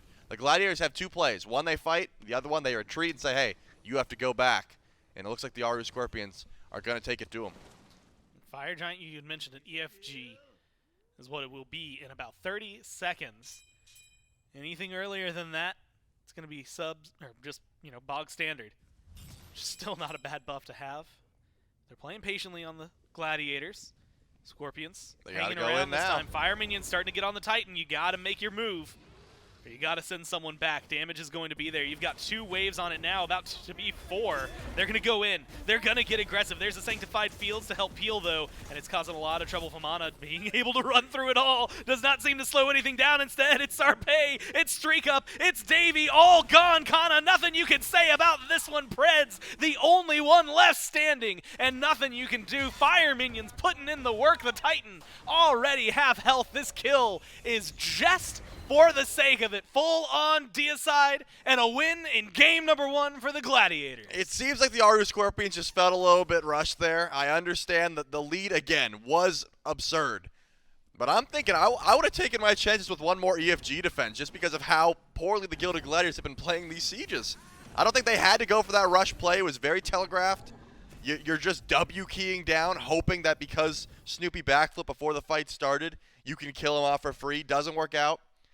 I'd be happy with the win. I'd be happy with the early game. But if I'm the Aaru Scorpions, I'm thinking, hey, maybe we just take a comp that can hide underneath our Phoenix and see how that goes this time around, because it didn't look too solid. Just grab anything that is, you had the Merlin. Yep. Get stuff like that, where it's just like, you know what, we're just going to stop them here. Yep. we're forfeiting 20 minutes of the game. We don't even care. We're going to play for the late of it. No, it does feel like there's a lot that just goes awry there, right? Yep. Kyrmi goes so well in a lot of those. Scary D, despite that one little fumble you had mentioned in mid, otherwise is insane on this Camazotz. You get a lot of good engages from the Maui. I mean, a lot of that early game is just well played by the Gladiators, and so far that's been where their strength is. We'll see if the Scorpions are going to be able to peel it apart, or if they're going to get sent home. They have one more chance to try and further their tournament life. We'll find out if they can do it right after this.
drop.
Aaru Scorpions were able to hang in there for a little while, but it's the Gilded Gladiators on top after game number 1. And it's exactly what we set the stage about with this team. They have a very clean early game. Their mid-game's really strong. They have slipped up in the late once or twice. Does not happen to the Gladiators here in game number 1. They're able to hold on. Their sieges work out down the stretch. It's a relatively clean and confident game from the Gilded Gladiators. Myth, we talked about setting the stage and a total game time length that these teams would be comfortable with and be happy with by the end of this set. Game 1 absolutely leaning more towards the length of game, and clearly because of the win, the Gilded Gladiators would be happy with. Someone's got to figure out how to slow down this early game. I've had conversations with a lot of teams here during this event, and they had said it's so difficult to play through a gold lead. Experienced leads come more naturally on Season 10 by nature of these higher action matches. We've seen a lot of kills early as opposed to Season 9, and teams have generally struggled to transition into something sizable, 3,000, 4,000 gold. Somehow, some way, every time I look up at the screen, I'll walk off the desk, get a drink of water, use the restroom, look back, it's been 5 minutes, and it's already a 4,000 gold lead for the Gilded Gladiators when they're rolling. It's macro play, it's objectives, it's sharing farm properly, inbounds positioning. He's been allowing Snoopy to essentially free farm the entire game. Snoopy, maybe less than any other mid laner, has had to share his farm. Otherwise, Dude Man Bro has really cleaned up a lot of the positioning, the sieges. Charlie says he didn't necessarily love the adaptations that we'd seen so far. I'd argue some of the cleaner sieges from the Gilded Gladiators throughout this event in this game. I think it really has cleaned up a fair deal. Kyrmi in particular has found another god that he's able to perform on. This Mercury now firmly within his god pool. I thought maybe it'd be something he'd struggle with, a slight departure from his standard, but with numbers like that, I won't be arguing. Nah, Kyrmi did just fine. I like the way they played around the World Weaver later in the game. They knew Kyrmi was near someone. They sent out the World Weaver, and that set up enough time and enough chain CC, regardless of where the rest of the team was for Mercury and Kyrmi, just to find their pick. Do you remember I goes 5-1-6, Myth, and he lets the Aaru Scorpions know about it at the end of this game, was standing up in the player booth, gave a bow, clapped his hands a bit. Something a little extra in it for the duo lane of the Gilded Gladiators. Inbound goes 0-1-12 on the Maui here as well. Call it perfect. Well, it could have been 0-0-12, so. Hey, if my support hasn't died once, he's a KD player, and I don't want him, all right? One death, that's fine. There's an opportunity for support to die in every game. That's ever. right. You know what I mean? It should have been him instead of someone else. If a carry has died and the support's got a goose egg in the desk. What if your entire team has 0? Then there still is an opportunity for probably the support should be, team. yeah. There still is a chance. Inbound plays that game just about perfectly. Aaru Scorpions now the brink of defeat. We'll see what they look at in game number 2 for picks and bans. Remember, this one a knockout game 2. Potentially game 3. The Gilded Gladiators with a win here would move on to play against the Wargs in a best-of-5 winner-take-all SPL match later today. For now, the Scorpions and the Gladiators just worrying about cleaning up the remainder of this set. So the most important game of Smite the Scorpions may play all year long about to take place. Olorun, first big pivot ban. Set ban by the Scorpions. Again, I think that's largely focused towards Snoopy out of mid for the Gladiators. Hades taken away from Scary D as well. And so despite, what was a fine Camazotz performance from Scary, goes 4-2-7 in this game. Aaru Scorpions uninterested in adding that one into their ban list. Soul left open. We'll see exactly why this god has had such a high pick ban rate throughout the weekend. High survivability, great burst damage, one of the better magical ADCs at sieging. We've seen the standard mage build with Polynomicon really simplify engagements in enemy towers. Soul, very powerful right now. Also one of the best lane bullies in the game, that Gilded Arrow start. Just really deals with those bastions early on. DMB, I think on average, had taken out his tier 1 tower within the 10-minute mark every single time he's piloted this pick. We'll see whether or not Davy can bring the same level of pressure. The Gladiators in the first pick position previously had taken Maui for themselves. I don't see a world where they stray away from it here. Another phenomenal pick, and one that is just going to fit into just about every single composition. So what else would they take alongside it? Maybe not the most memorable performance from the Camazotz in game 1. It was fine. It was absolutely fine. They'll go back to it once more, and it won't be the Maui. Egg on my face. Tiamat locked in. How have I forgotten? There's 2 meta mages right now, it seems like. Tiamat and Merlin. And they take the Tiamat. With Merlin still available, pretty likely the Aaru Scorpions could snag that one for themselves. I had thought, because both were available, that's why we would have seen the Guardian lock-in. Instead, they'd just rather have their pick of the litter. It brings good map pressure. I think that's one of the most slept-on facets of Tiamat, is their ability to just send minions down a lane while simultaneously pressuring a neutral objective, Gold Fury, Fire Giant, have some of those minions start to work their way into Tier 1 mid-towers or even the duo. So very powerful in that regard, and with the amount of free farm these mages have been getting all event, that weak early game that we talked about ad nauseum in Season 9 for Tiamat doesn't nearly rear its head, or doesn't rear its head nearly as much, I should say. Yep. I will say I'm surprised by it, not because of how good or bad Tiamat is. She is good. Because Snoopy just hasn't been playing either of these two guys. That's something we've talked about a couple of times throughout picks and bans. Played the Neith, Chiron, Set, Yu Huang, Agni. Have not seen much of the Tiamat or the Merlin, if any at all, this week from Snoopy. Really? Cern ends up being locked in. 100% win rate across 5 games. 20% pick ban rate across the week. But maybe Myth a bit early or a bit surprising in your eyes. Yeah, I mean, DMB's been going towards Ishtar, Vaporish Coast, who I would argue has had the best hunter performances at this event, was going towards the Ishtar as well. Still has the pressure, still has damage, and can go either down that tank shred tree or the crit tree. Cern was that next hunter up during the Worlds event and still is incredibly powerful. The Wild Hunt, a phenomenal team fight tool that will be forcing out relics consistently, but maybe a bit more susceptible to ganks. Doesn't have the CC immunity inherent to the kit that Ishtar does from her ultimate. No leap either, just that standard dash means that things that can lock down pathways, things that can rotate in towards the dual lane might see some sort of advantage for the Aaru Scorpions. I'll be keeping my eyes on their own jungle selection. The Gladiators probably wary of it as well. Decide to take off that Mercury, a god that is very good at closing gap and one that is very adept at dealing with these dual laners, off the table. But it's also a ban at their own jungler. The Gladiators still hovering on their jungle pick. And Myth, you were surprised earlier that maybe we didn't see a Maui insta-locked in. I was a bit surprised as well, and it's because it's now simple for the Aaru Scorpions. Let's take away a couple of Inbound's really strong picks. The Maui, the Cabrakan both take a ban. The Emoja banned out by the Gladiators themselves. Have to be maybe 4th god in the god pool. Maybe 5th if you consider Sylvanus to be one of Inbound's go-to picks. Fenrir, we're going to assume for Kyrmi here, and I think it's a pretty safe assumption here, Myth, as Camazotz has been going to Scary D more often than not. And both of the carries are locked in. So Fenrir for Kyrmi, that won game 3 against the Callan Wardens, 4-2 and 9. What do you think of Fenrir in the current jungle meta?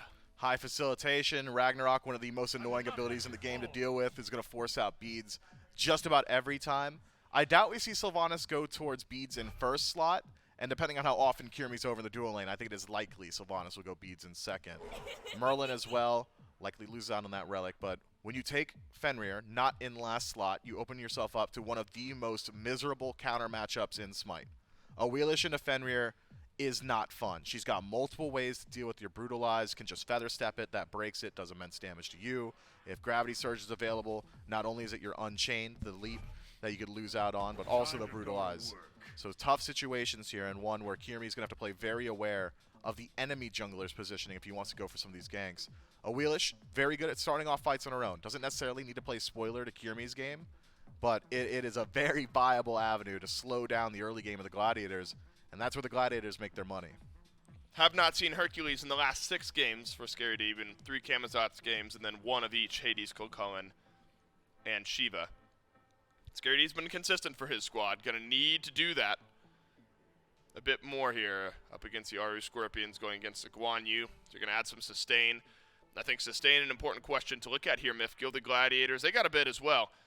Anti-heal, you're going against Sylvanus, you're going against the Guan Yu. We know that Soul will build some in there eventually. How much is enough for the Gladiators here in Game 2? It depends. It's a high damage composition from the Gladiators, especially assuming this Camazotz is going to be going down the full assassin tree as he has been. Yep. Actually, you threw me for a loop here. I'm looking at the draft now. Where are you slotting all these picks? It must be Hercules support, right? Oh yeah, it's gotta be. Yeah, wait a second. We're talking about Scary D. I just listened to you, man. I just listened. That's you shouldn't do that.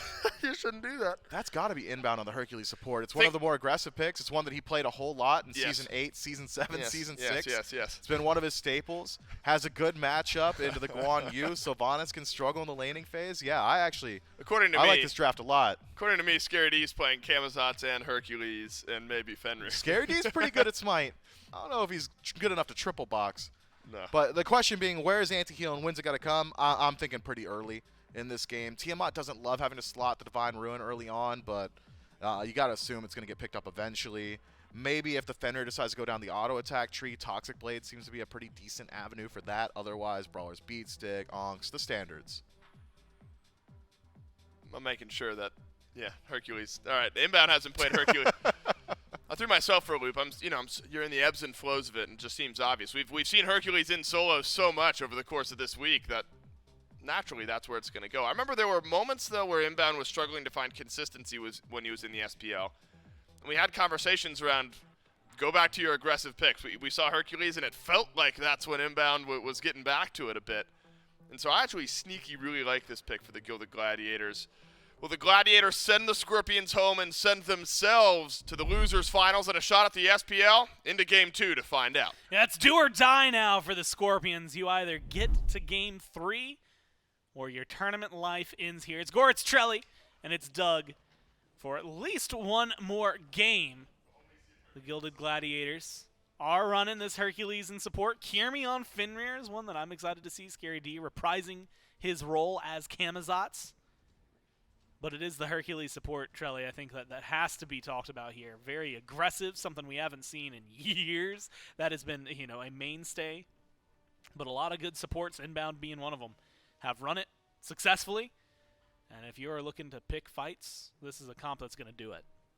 It certainly is. It's going to be a tough matchup to fight into, though. I think that the Aaru Scorpions have plenty of ways to stop the engage here from the Glads.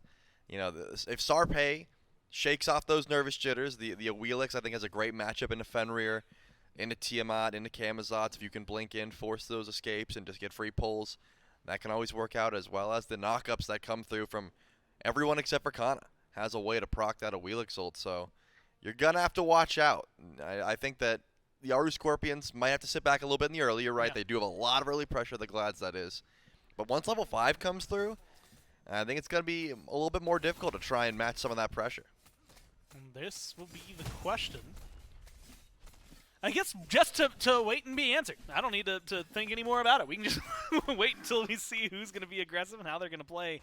I'm really excited to see how this one goes, specifically because not only is there Hercules support on one side that can be very hyper-aggressive, and worth mentioning, you had said it is early game aggressive. Gladiators' early game has been some of their best portion of the game. Something I think needs to be considered given the draft. The Sylvanus from Predss yesterday, man, was absolutely clean. Davy on the Soul was absolutely clean. I think if they're going to play through their duo lane, if they are looking as the Scorpions to make a very big pop-off play from Davy and Predss, these are the two that can do it. No doubt. And I think you just got to watch that early pressure. If you're not giving up those early kills, the team fight looks pretty good for both of these squads. It really just depends on how much damage Snoopy is able to get off. Again, it is a 4 Fizz comp. A lot of weight on Snoopy to do that magical damage. But with how strong Mages are, with how strong Tiamat is, shouldn't be the biggest deal. Scary T actually beats just out of fear. I suppose he thought that the chase would ensue there, but not enough damage. Smart by Cxnnahh not to commit that dash. You got good pressure early. You pop that Horn Shard. You can find a kill, but in this case, Scary T should be able to sustain back up. Well, now, with beads down, Sarpeii should know that. As well as Cxnnah's been communicating, should open up something. Speaking of opening up something, nice knock-up, push back from Inbound, but it's a Soul on the other side. And it's very similar. I mean, we were watching this, and that's another good pull. That's why Predss on this pick was something I talked about in the interview. Not enough to get the kill there on the Inbound. But it goes to show what this Sylvanus brings to the table. That's exactly what he brings. Whoever he wants. That's who he brings to the table in this case. Trying to bring Inbound. Once that driving strike goes down, wouldn't be surprised if another pull connects, or at least looks for one in this case. But get used to those. That was not a fluke. If you've missed the earlier Aaru Scorpions games, you might be thinking, man, Predss got lucky there. He didn't. Trust me. I haven't seen him miss one, if I'm honest. He is always on point with those pulls and only goes for him when he knows he's got a guaranteed kill, or at least can force out some damage. The Sylvanus pick is something that we've been referencing for time now. Not going to reference anything just yet. I mean, you're not going to get a kill off that. Pop the med, get some extra healing on an inbound. He's already back to 75% here. But still, yeah, it puts the fear in you. Now you got to watch out whenever you're on the Sylvanus. It's fun to bully. And it kind of goes to show that while early game aggression is something we're talking about a lot for the Hercules, Sylvanus got some too. And that's something you'll need to be worried about. The Scorpions are going to just set themselves up. I was wondering if Sarpeii was going to do anything over here on right, maybe anything heavy-handed. Comes over for a blue buff, a little over a minute on the beads for Scary D. Same, likewise, for Inbound's med. So definitely some places for the jungler to maybe try and make some impact. But you had said, you know, kind of maybe waiting until level 5 anyway, just because you've got all these counter matchups. None of them really activate till you have your ult. Yeah, if you don't have the pull in, you lose a lot of that aggression, right? If you're blinking in, trying to force that leap, and the leap never comes, it's whatever. You saw Sarpeii show up, sort of looked at Scary D, and then more specifically looked at Kana's mana and health and said, you know, I would love to just try and get this solo kill by myself, but if you were there to help, I think it would work out a lot better.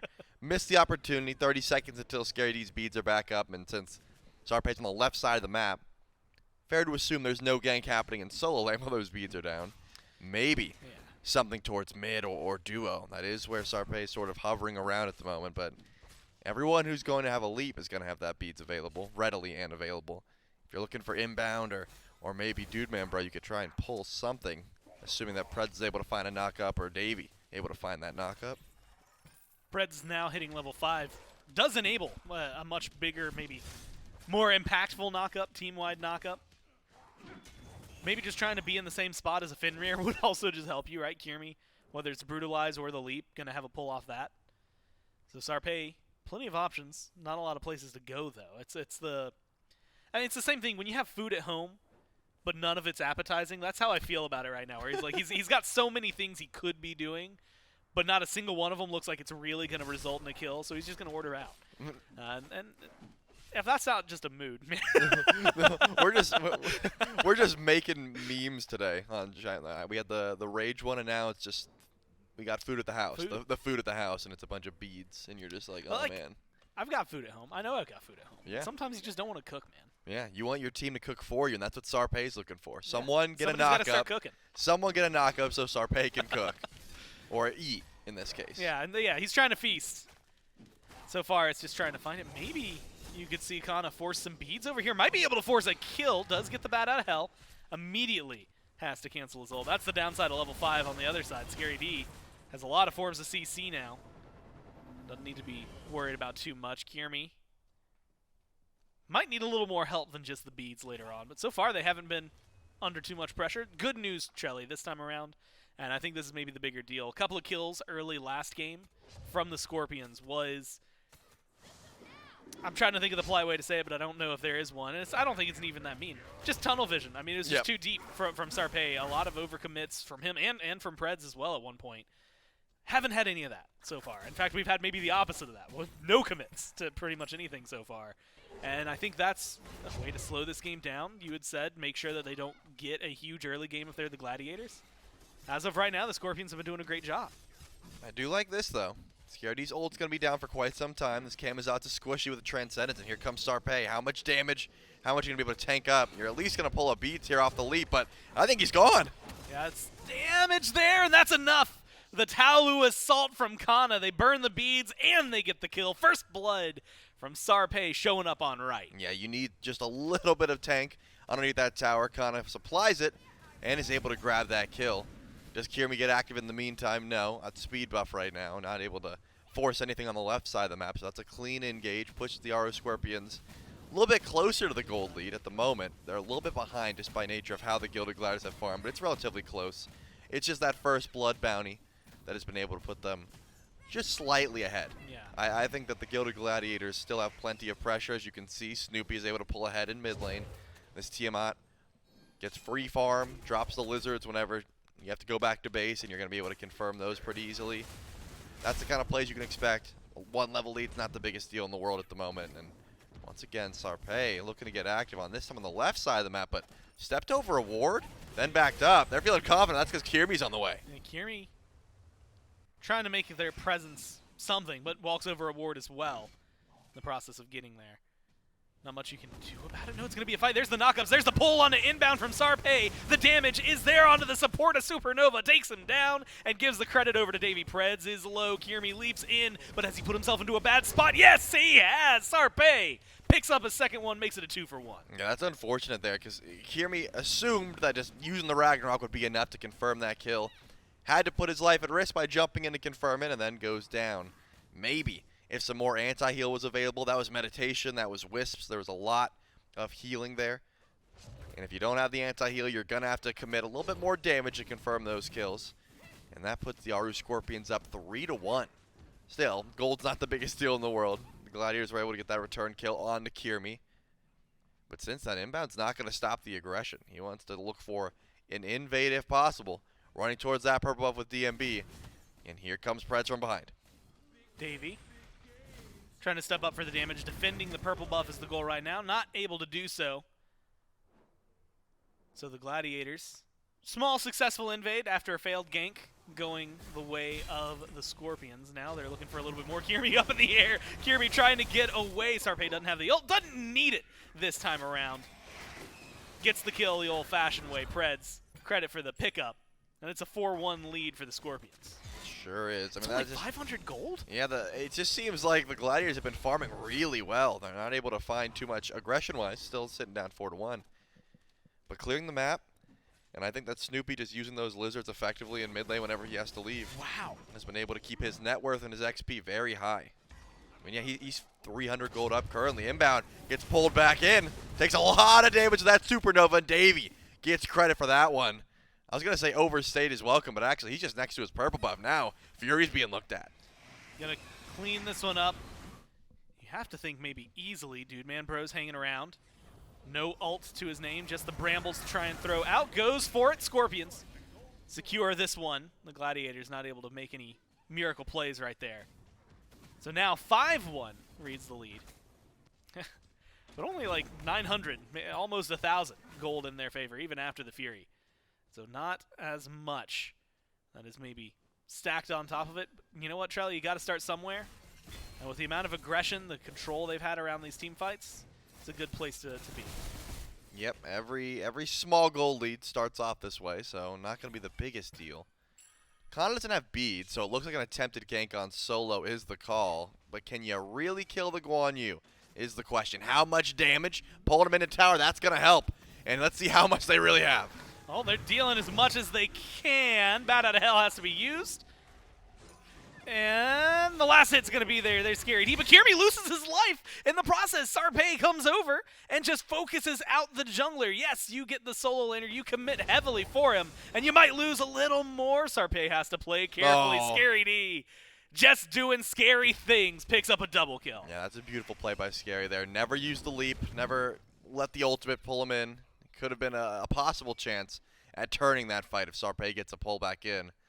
So just plays that one slow. And that's a little bit of an overextension there from Kana. Recognizes, hey, you don't have beads. Maybe don't stick that close to the tower when you don't know where Kyrmi is.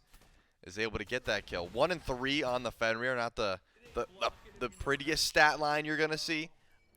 But it's even XP-wise with Sarpeii. Both sitting at level 10. Gets that lead for Scary D. Now sitting at 2-1. I'm thinking that play is going to be worth it. What happens in the meantime, though? Looks like Kana will lose the blue buff. Is trying to get aggressive on a Scary D who does not have bat out of hell. And here comes the cavalry charge. Maybe trying to pull a beads. Kana, yeah, going to get the beads there. Maybe look for a little bit more, though. Scary's low. Taolu Assault comes in, and you got Sarpeii as backup. It's going to be a return kill. Stop this Camazotz from growing as big as he has. 2-2-0. And controlling a little bit. StreakUp. Use the beads there. Sometimes you bead when you're fighting up against the ox. Is it an ox? I'm not sure exactly what it is. It's like a mini version of the old Minotaur. Yeah, so the maybe Minotaur. maybe he's like worried about like old Smite, like having some flashbacks. Yeah, he's like, oh no, maybe this creature has a knockup attack that I must beads. I get it. It has a slow, but there was 0 follow-up. That was a bit of an unfortunate beats. Maybe Snoopy didn't see it. You know, if you're StreakUp, you're hoping he was itching his nose or something at that moment, and it doesn't get called out. Because if not, I think Kyrmi's got a pretty decent target in the mid lane if he wants to try and find a kill. Snoopy will walk over to speed and eat it. So now he's got 2 buffs.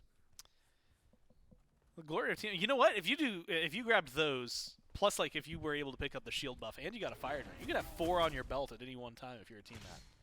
I'm pretty sure you can get cooldown and shield at the same time. Oh, so you can go up to 5. Yeah, I think so. I could be wrong about that. I've never done the trek.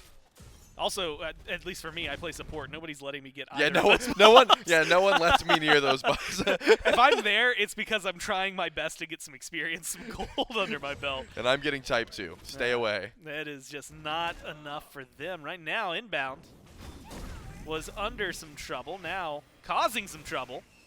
Kyrmi jumps in, has to use the beads to get away, and the ult to get away, and the blink get used. So Relic's down, and most of the engage. Fury's going to be spawning here in about 20 seconds.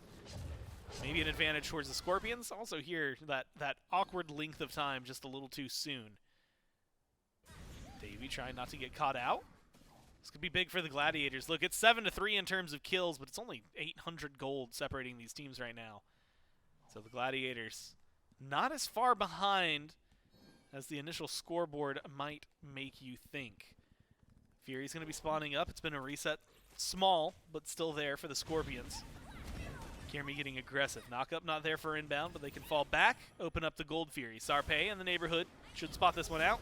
Has to play it safe. Look for the disengage. Snoopy drops the ult, looking for damage. CC is there. Sarpeii is walking away. Excavate deals a lot of damage, and they're looking for the jungler. They find it, no problem. Scary D, you call it exactly as it is, Chelly. The solo laner dives deep and gets it done. That's a big rotation, but now it looks like the Gilded Gladiators not done yet. Setting up a bit of an ambush. Predss is dancing on a ward. It looks like that Fury will be given up there. That's the only Fury. Pretty worthwhile right now, especially if you want to try and translate it into a Pyromancer after the fact. Inbound's going to tank it up, Dude Man Bro knock it down, while the rest of the team goes to make sure that Pyro isn't going down. Good pull on a Scary D. He's got to stay in, though. This Camazotz not too worried about tanking that much. And I think that fight, the fight before the fight, confirmed to me that no one saw that StreakUp speeds were down, because Kyrmi committed a whole lot on the iDavy, right? to iDavy just to pull the beads. And if that's the case, if you were willing to dive that far, use every relic you have, why not just blink onto the Merlin in that case? So that was unknown. Doesn't matter, because the Fury ends up going down, but Inbound, he's going to have to try to go for a steal here onto the Pyromancer. Is just trying to knock away, but no way you driving strike in. In fact, you might be chasing down a bit once Kana makes that rotation in. I feel like, and this is just to continue our theme so far today, Charlie, we've had a lot of memes. Yep. You know the Jordan Peele, like, sweating profusely meme? Of course. That is StreakUp the entire time that fight's going on until he sees Kyrmi's ult get used somewhere else. All of a sudden, he's like, all right, so no one knows my beats are down. Good, thank goodness. It does end up paying off because, you know, iDavy gets the target, iDavy gets his beats down, and iDavy gets to live through that fight pretty easily. But the tier 1 over on left was getting aggressive, and the tier 1 over on right actually drops down. So some more gold in the pockets of the Gilded Gladiators. You're looking at a kill deficit, but a gold lead. And Charlie, you got to remember, I mean, contextualizing all of it, right? We've had some fun jokes and things like that, but this is a very high pressure game for the Scorpions right now.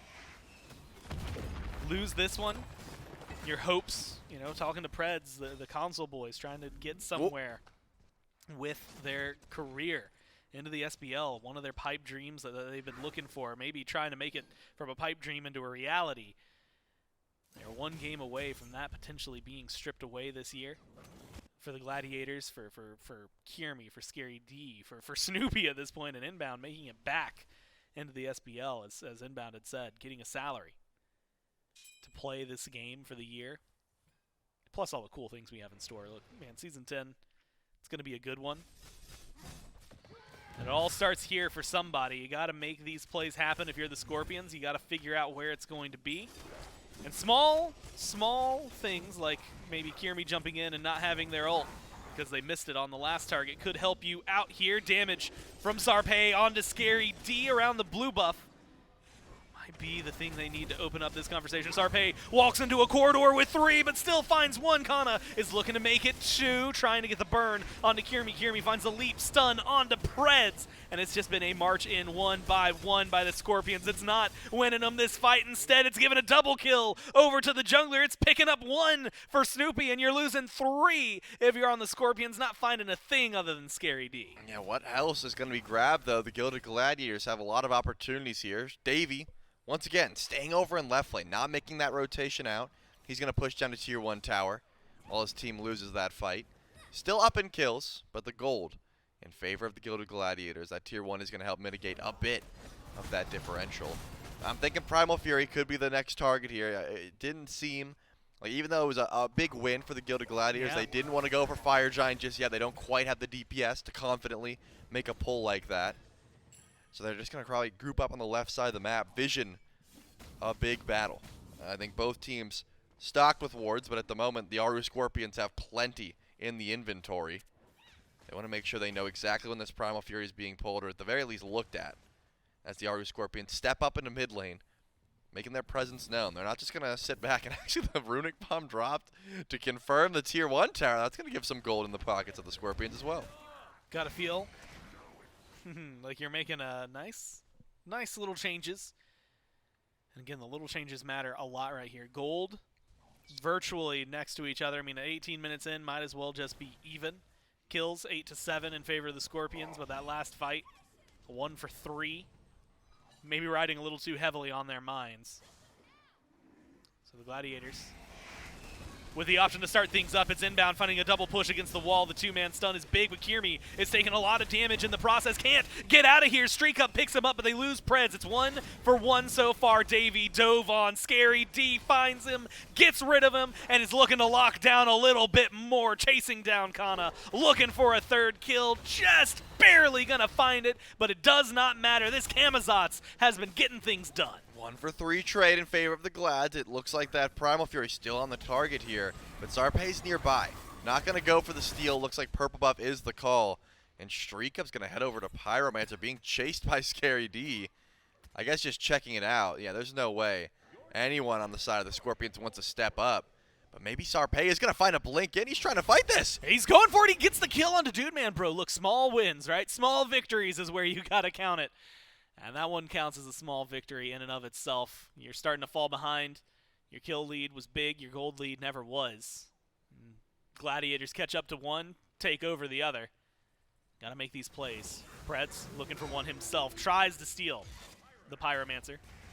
Not going to be able to do so. Instead is bullying Kyrmi. Gets a pull with a little bit of backup. Got a lot of damage out there, but not enough to find the kill. Just enough to send him home. Yeah, the gold lead is ridiculous, but the Aaru Scorpions going for a play that has to be spotted out by Scary D. It isn't.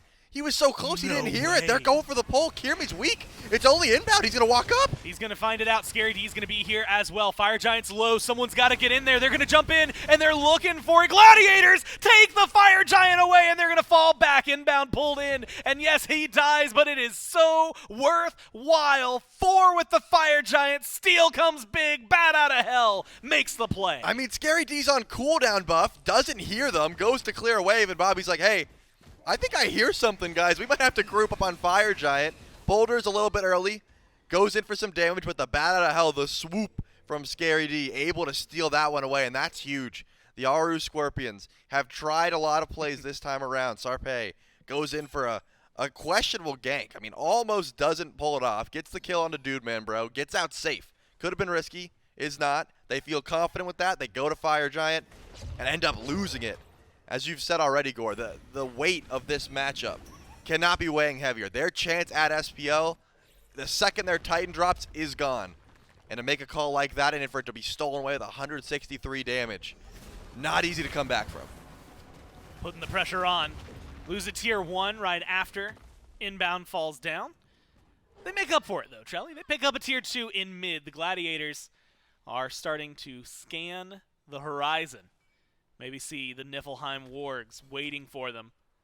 They've got 3 tier 2 towers standing on their side. All 3 Phoenixes still up. 2 towers, 1 in left, 1 in right for the Scorpions, both tier 2s. Going to get pressured on. 2.5 minutes on the Fire Giant, so plenty of time to work with here on the power play for the Gladiators. They're going to take tier 2 in mid, take tier 2 in left, fall back, presumably spend a lot of gold, come back even stronger. That's the call. Make sure you get those power spikes coming through. Dude Man, bro, about to get some crit online after just going Xe into Kins. Breastplate of regrowth there for Inbound. That's going to help with some of these pulls, some of these clutch, some of this clutch CC. But I think the team is lacking a bit. It's pretty much a lot on Kyrmi at the moment. of pulling someone in with Ragnarok. If not, you're hoping Inbound is able to get some damage or able to get some CC, pull some relics that way. But this is the part of the game where I gotta highlight the Gilded Gladiators' ability to siege. It has come into question a few times. Last game didn't even look pretty. I mean, they were able to win off of a fight alone. It was not the siege. It was a fight that the Aaru Scorpions caught them out in the jungle. If they are grouped up, just trying to push down these Phoenixes naturally, they're gonna have to play it safe. They have one runic bomb. Kyrmi's holding it at the moment. And it looks like the Aaru Scorpions are sitting by. They pre-warded. Predss is going to go for a pull here. I'm assuming it's going to be a tank that wops up a Scary D going over the left side of the map. They have wards on both sides. Predss has the opportunity to find a pull either way. Looks like Scary D's going to walk up. Can he find it? He does! Knock up immediately. What a burn from the squad. And I don't know if you saw, that was honestly comical. The way the rest of the Gladiators pressing W, full 180, starting to walk back. Immediately, Scary D goes down. And they he had know beads. They don't want any more of that. He did have beads. He had beads, he had ult. It was just a nice ward, a nice call. They said, hey, we know exactly what we have to do. Someone's going to walk up. So clean. And in this case, he didn't have the reaction time. Didn't pre-beads it, obviously, because you're not expecting that. But didn't beads and leap away. Just got burned immediately. Good play by the Aaru Scorpions. Exactly what they had to do to try to stay alive in this one. Keeps this Fire Giant from getting a tier 2 in right. In fact, they might be able to pick up a tier 2 of their own. So making sure this gold lead. Normally, Trelly, at this point, so far what we've seen, especially when a team has gotten an FG and started to siege, we've seen the 5,000 gold leads get to the 8,000 mark. Feels insurmountable. Still a lot of gold in favor of the Gladiators here. But definitely in a position the Scorpions can try to fight back in. Fire Giant's going to be spawning in about 5 seconds. So that's going to give an opportunity for the Scorpions to try and jump in. If they want to choose to fight there. Last time around, we were worried and they were stressed out. They had all these fire minions they had to deal with. This time around, 24 minutes in, they can fight the old-fashioned way if they want to. Relics are up. Everything except Scary D's beads. They're all going to be here. Predss picked up, pulled back. You cannot get picked off right here, but the health bar is just dropping. Nothing you can do about it. The fight gets forced this time around. Scary D goes deep. StreakUp is the target. Not going to commit to that one. Too dangerous to try and go for it. But from a 5v4 for the Scorpions to a 5v4 for the Gladiators, they're going to start up the Fire Giant. Not a soul from the Order side is over here. Yeah, trading picks back and forth, and that's unfortunate. Predss does pre-beads the stun, but you got to pre-bead, or I guess pre-ult the stun, not pre-beads. But you got to pre-ult the bite, and Kyrmi's just going to wait that one out every single time. It's the unfortunate truth. If you're going to tank and you're up against a Fenrir, you either need Magi's beads or you need to watch those timers consistently to stay out of the Ragnarok. Predss gets picked. That's a free Fire Giant. Now tier 2 over on right goes down. This is essentially what was trying to happen before Scary D got picked in the previous engagement. They get that tower, full-on retreat here. Scary D's the only one left, but Sarpeii is in the jungle. I'm wondering if they'll meet up here. Steps over a ward. Everyone has left. He probably heard that jump. And you know Sarpeii wants to try and find this pick, but not on Suku. I don't think you chase him down in time. Scary D should be out. 20 seconds left on the beads. That would have been dangerous, though, if Sarpeii is able to close gap. But all the towers are gone.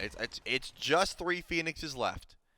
And so now, I'm assuming the call is going to be Kyrmi blinks in, picks up Predss, get a burn, go for the Phoenix. If that's the case, Predss has 2 options. You sit in the back line, which is scary because you want to be in the front line looking for those pulls, or you try your hardest to time that ultimate against the Ragnarok. If not, you're probably fighting that 5v4.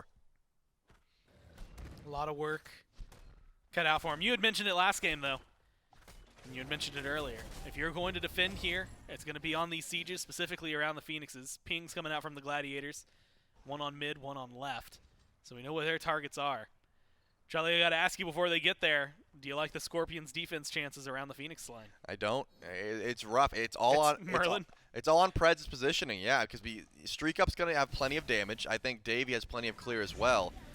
But if they're just losing a member before the fight starts, it's going to be rough. And I think that they have the opportunity to do so. If Kyrmi plays this right, there's trouble. And you can see, look where Predss is. He's actually behind his backline right now. He knows he's the target. This Sylvanus has to stay in the back. But the Gilded Gladiators are respecting that. They're not going in. They're not forcing anything just yet. And I think Predss knows Kyrmi's nowhere near for the time being and gets a pull onto Scary D. Sarpeii just pulled beats there. I mean, look, sometimes that's what you need maybe to make something happen. You get a beats. Now Predss maybe has an opening to make a play. Inbound is just as big a threat as the Fenrir, right? If you don't have beats available, he can pull you right back into him. Kyrmi goes under the tower. Kyrmi gets taken down. Sarpeii trying to get alive. Just stay away from Scary D, but nothing you can do about that one. The Camazotz is able to make that 1-for-1 jungle for jungle inbound, taking a lot of damage. Good knock-up from Predss. Good root from Predss. Makes sure that kill happens. A beautiful pull to follow it up, but does not have the follow-up necessary. Cxnnahh chases down Scary D, gets the kill, is teleporting over, and they want a little bit more. Trelly, you called it as it is. You called it what you could, and it is a 3-man wipe on the side of the Gladiators. They are not able to get those Phoenixes. Yeah, they're going to full-on retreat here. Cxnnahh does have the chase down, His but ult's going to be up soon. he's not able to reset his cooldowns. His teammates aren't close enough. He has to be healing them if he wants to get the cavalry charge back, and he won't. So that's going to be it for now. I mean, Scary D loses beads before the fight starts. Kyrmi doesn't even use Ragnarok, I believe, just goes down because of a ton of damage in the mid lane. It seemed like they had a pretty linear engage, but Kyrmi didn't feel confident enough to blink into the back line to grab Predss, so just wants to take the 2v2 in mid. Doesn't end up working out for him now. Fire Giant back up, not quite enhanced. That's going to be in about 1:30 if this stalls out that long, but Pyromancer is going to be first here for the Aaru Scorpions. They get a Runic Bomb to match that of Kyrmi, and also they've got 2 now because Cxnnahh and Davy are able to pick those up. That's going to be a full-on retreat. I wouldn't be surprised if this gets enhanced. I mean, this game is much more even. Yeah. This is the first even state Fire Giant we've seen in a bit. Most of them have just been, oh, Aaru Scorpions try to go for a cheeky pull, or the Gilded Gladiators are way too far ahead map state-wise, so they can go for it for free. Man, that change to the FG timer means so much. And as you know, before you had a minute of prep time. You were able to back. You could reset, come back in.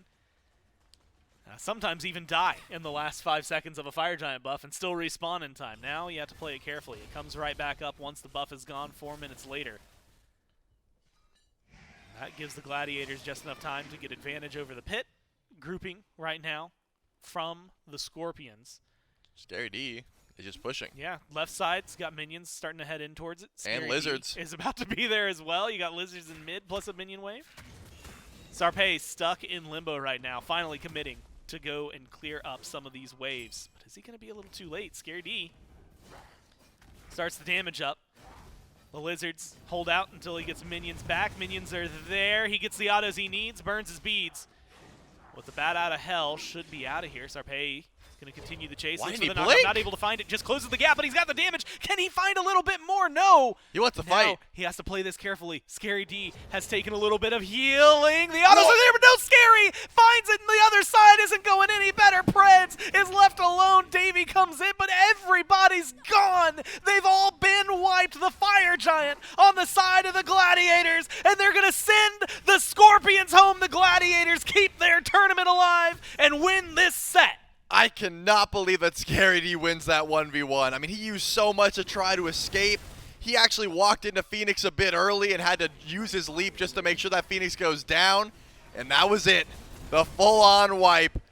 The Gilded Gladiators in 2-0 fashion. The game might have been a little bit closer than it led on, but I don't think they ever lost their confidence. You can see them. They're hyped up. I mean, look, early on in that game, you see him going down. Kills started up for the Scorpions. Feels so good.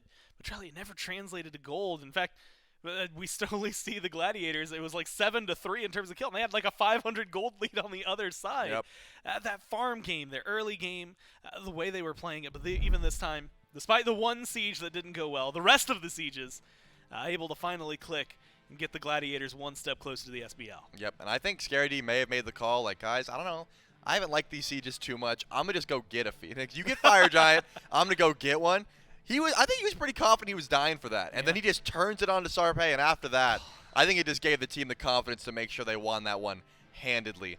Again, a very emotional team. You could see it in their faces, and they were feeling themselves after that win. I mean, you got to talk about heartbreaking, right? All of a sudden, you've got Scary D. He gets a Phoenix. Is pulling a priority. Sarpeii has already left to go get him. Yep. And Davy backed. I mean, you go from a 5-on-5 to suddenly a 4-on-3 and you're the Fire Giant, and you lose the 2v1 over on left. You lose the Phoenix and one of your players.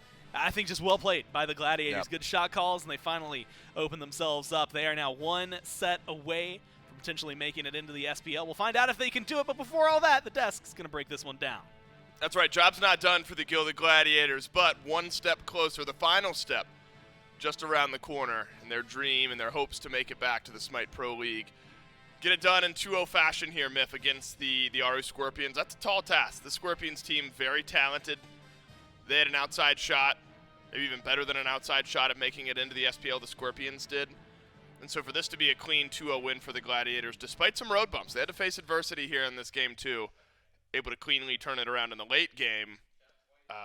Good boost for the Gladiators moving into their set later today. I think an important win for the Gladiators at that, to prove that it doesn't need to come through the early game. It doesn't need to be a roll over the map style of play. This is the first time we've seen the Gladiators struggle early, close it out in the late. And it's exactly what I was talking about at the top of this death segment. A lot of these teams, when they get kills in the early, especially on the Season 10 map, feels like they're struggling to figure out how to turn that into a gold lead. Experience, sure. And there was a massive experience lead for the Aaru Scorpions. But even with that like 5-1 start, the gold really never got past that 1.5 2K mark. And from there, the Gilded Gladiators keep it locked in. A couple of hero plays, I think, to be sure, to find the win. I'm thinking about Scary D stealing the fire. I'm just thinking about Scary D in general now. Scary D pushing the left side Phoenix on his own, turning around that 1v1. Called for it earlier. If you want to see the Gladiators make it to the SPL, there are two versions of Scary D, and we got the hero today. We got the scary version of Scary D today. The Camazotz been looking great. Something Wargs are going to be mindful of, I'm sure, a bit later on today. The team will get to go back, take a bit of a break, and then a best of 5 just around the corner. But when you need your playmakers to make plays, well, you got to lean on them. Snoopy, playmaker for the Gilded Gladiators, mid laner, and standing by for the post-game interview. Yeah, that's right. I got Snoopy over here. First thing I got to ask, man, 2-0 right here. Now one set away from either making it back into the SPL for some of you, making it into the SPL for some of you. How's the team feeling right now? We're feeling really energized. Whenever we do anything good in the game, everyone's super hyped and we're ready to go. There's a lot of yelling, and I'm just like kind of riding the wave and being really happy with how the team's doing. All right, I got to ask the hard question. Sieges. A couple days ago, you know, Inbound tweets about it. Yesterday, it was cleaner, but not maybe as clean as you guys would like. Today, still a couple of stumbles. What's going on with them? What's making them so difficult? There's just this middle ground that we need to get to. So we either are too fast and we die instantly, or we're too slow and we kind of just let the fire drag on. So we just need to find that perfect middle ground. I think we're slowly getting to that point, and I'm trying to call more and be more, you know, telling people when to do stuff. Just because, I don't know, I've been in the game for a long time, so I kind of know when's good and when's bad. So once we get that figured out, I think, the rest of our game, I feel like, is really, really strong. And it rivals, like, a lot of other teams, so that's our main weakness, and I think we can definitely play through it for this tournament. A lot of veterans on the squad, right? So it's already kind of showcased. I mean, the improvements for day to day so far have been impressive. You guys get a 2-0 here. One best of 5 now ahead of you, going up against the Niflheim Wargs. How are you feeling about the next set? Good. I do think we have a pretty good matchup in the Niflheim Wargs. I respect all the players, but I just think that we have an edge. Well, I'm excited to see it. I'm sure everybody at home is excited to see it. Congrats on the 2-0, man. We'll see you just a little bit when you get into the game for the next set. For now, we're going to send it back to the desk. Shout out the doghouse. I don't know what he just said. Shouts the doghouse. I got you. Oh, is that the Snoopy. Don't worry Discord about it. server that they're in? What? Is that right? I think I know all the lore. I think that is the maybe it's not. I don't know. I see aggro streaming from there constantly. You know how you can like swipe over and see like the servers everyone's in. Oh, so what you're they're in the doghouse? I'm not. I am. That's crazy. We have a lot of fun. Hey, Snoopy? That's crazy. We have a lot of fun there. This is actually an interesting conversation, Miff. We'll look back at the bracket, though, and see exactly where we are as we move through the weekend. A lot of Smite we've played over the last 5 days. All of these games, my goodness. A whole bunch of best of 3s, one best of 5, and now one last best of 5 for the Season 10 Smite Pro League Promotion Tournament is done. We've whittled 10 teams down to 1 that's qualified, 2 that remain looking for the last spot in the SPL, and 7 other teams that have headed on home. All comes down to one final match here, Miff, Wargs versus Gladiators, and I think it's a conversation I want to have about playing 2 sets in a day. And you mentioned earlier it could be tough, right? Snoopy seemed energized, said the team is energized. Got to be something to be said about the other side of the playing 2 sets in a day, where if you win a pretty swift 2-0, you're maybe not that fatigued. Now, Smite is Smite, right? It's a lot of mental working going on. But winning a set like that, is it a possible advantage for the Gladiators? There are 2 types of players in my experience, and there are those that really roll with the momentum, the emotional, charismatic, leader-type players. When you think of the PBMs, the Neomaz, the Inbounds, those types of guys, the loud guys in the lunchroom at high school, right? Those guys really do play with that momentum. They love having the opportunity to show the hot hand. They love and thrive off that competition.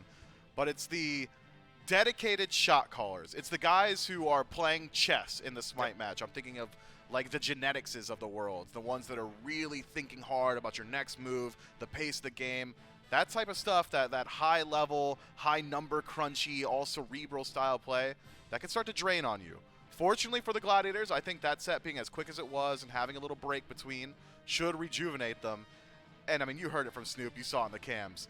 Those aren't quiet guys. They're not out there thinking and running numbers. They're playing through the heart, and right now playing hot, they might have the advantage. They're feeling good. They've got a very difficult opponent ahead of them, though, the Niflheim Wargs, the other team on the other side of the losers bracket finals. We're going to take a 30-minute break, give the Gladiators a chance to chill out, relax, recuperate, give the Wargs a chance to get in, get set up, and get ready to go. So in 30 minutes, Gilded Gladiators versus Niflheim Wargs, best of 5, one spot in the SPL remains. Don't go anywhere. Final spot in the SPL up for grabs just after this.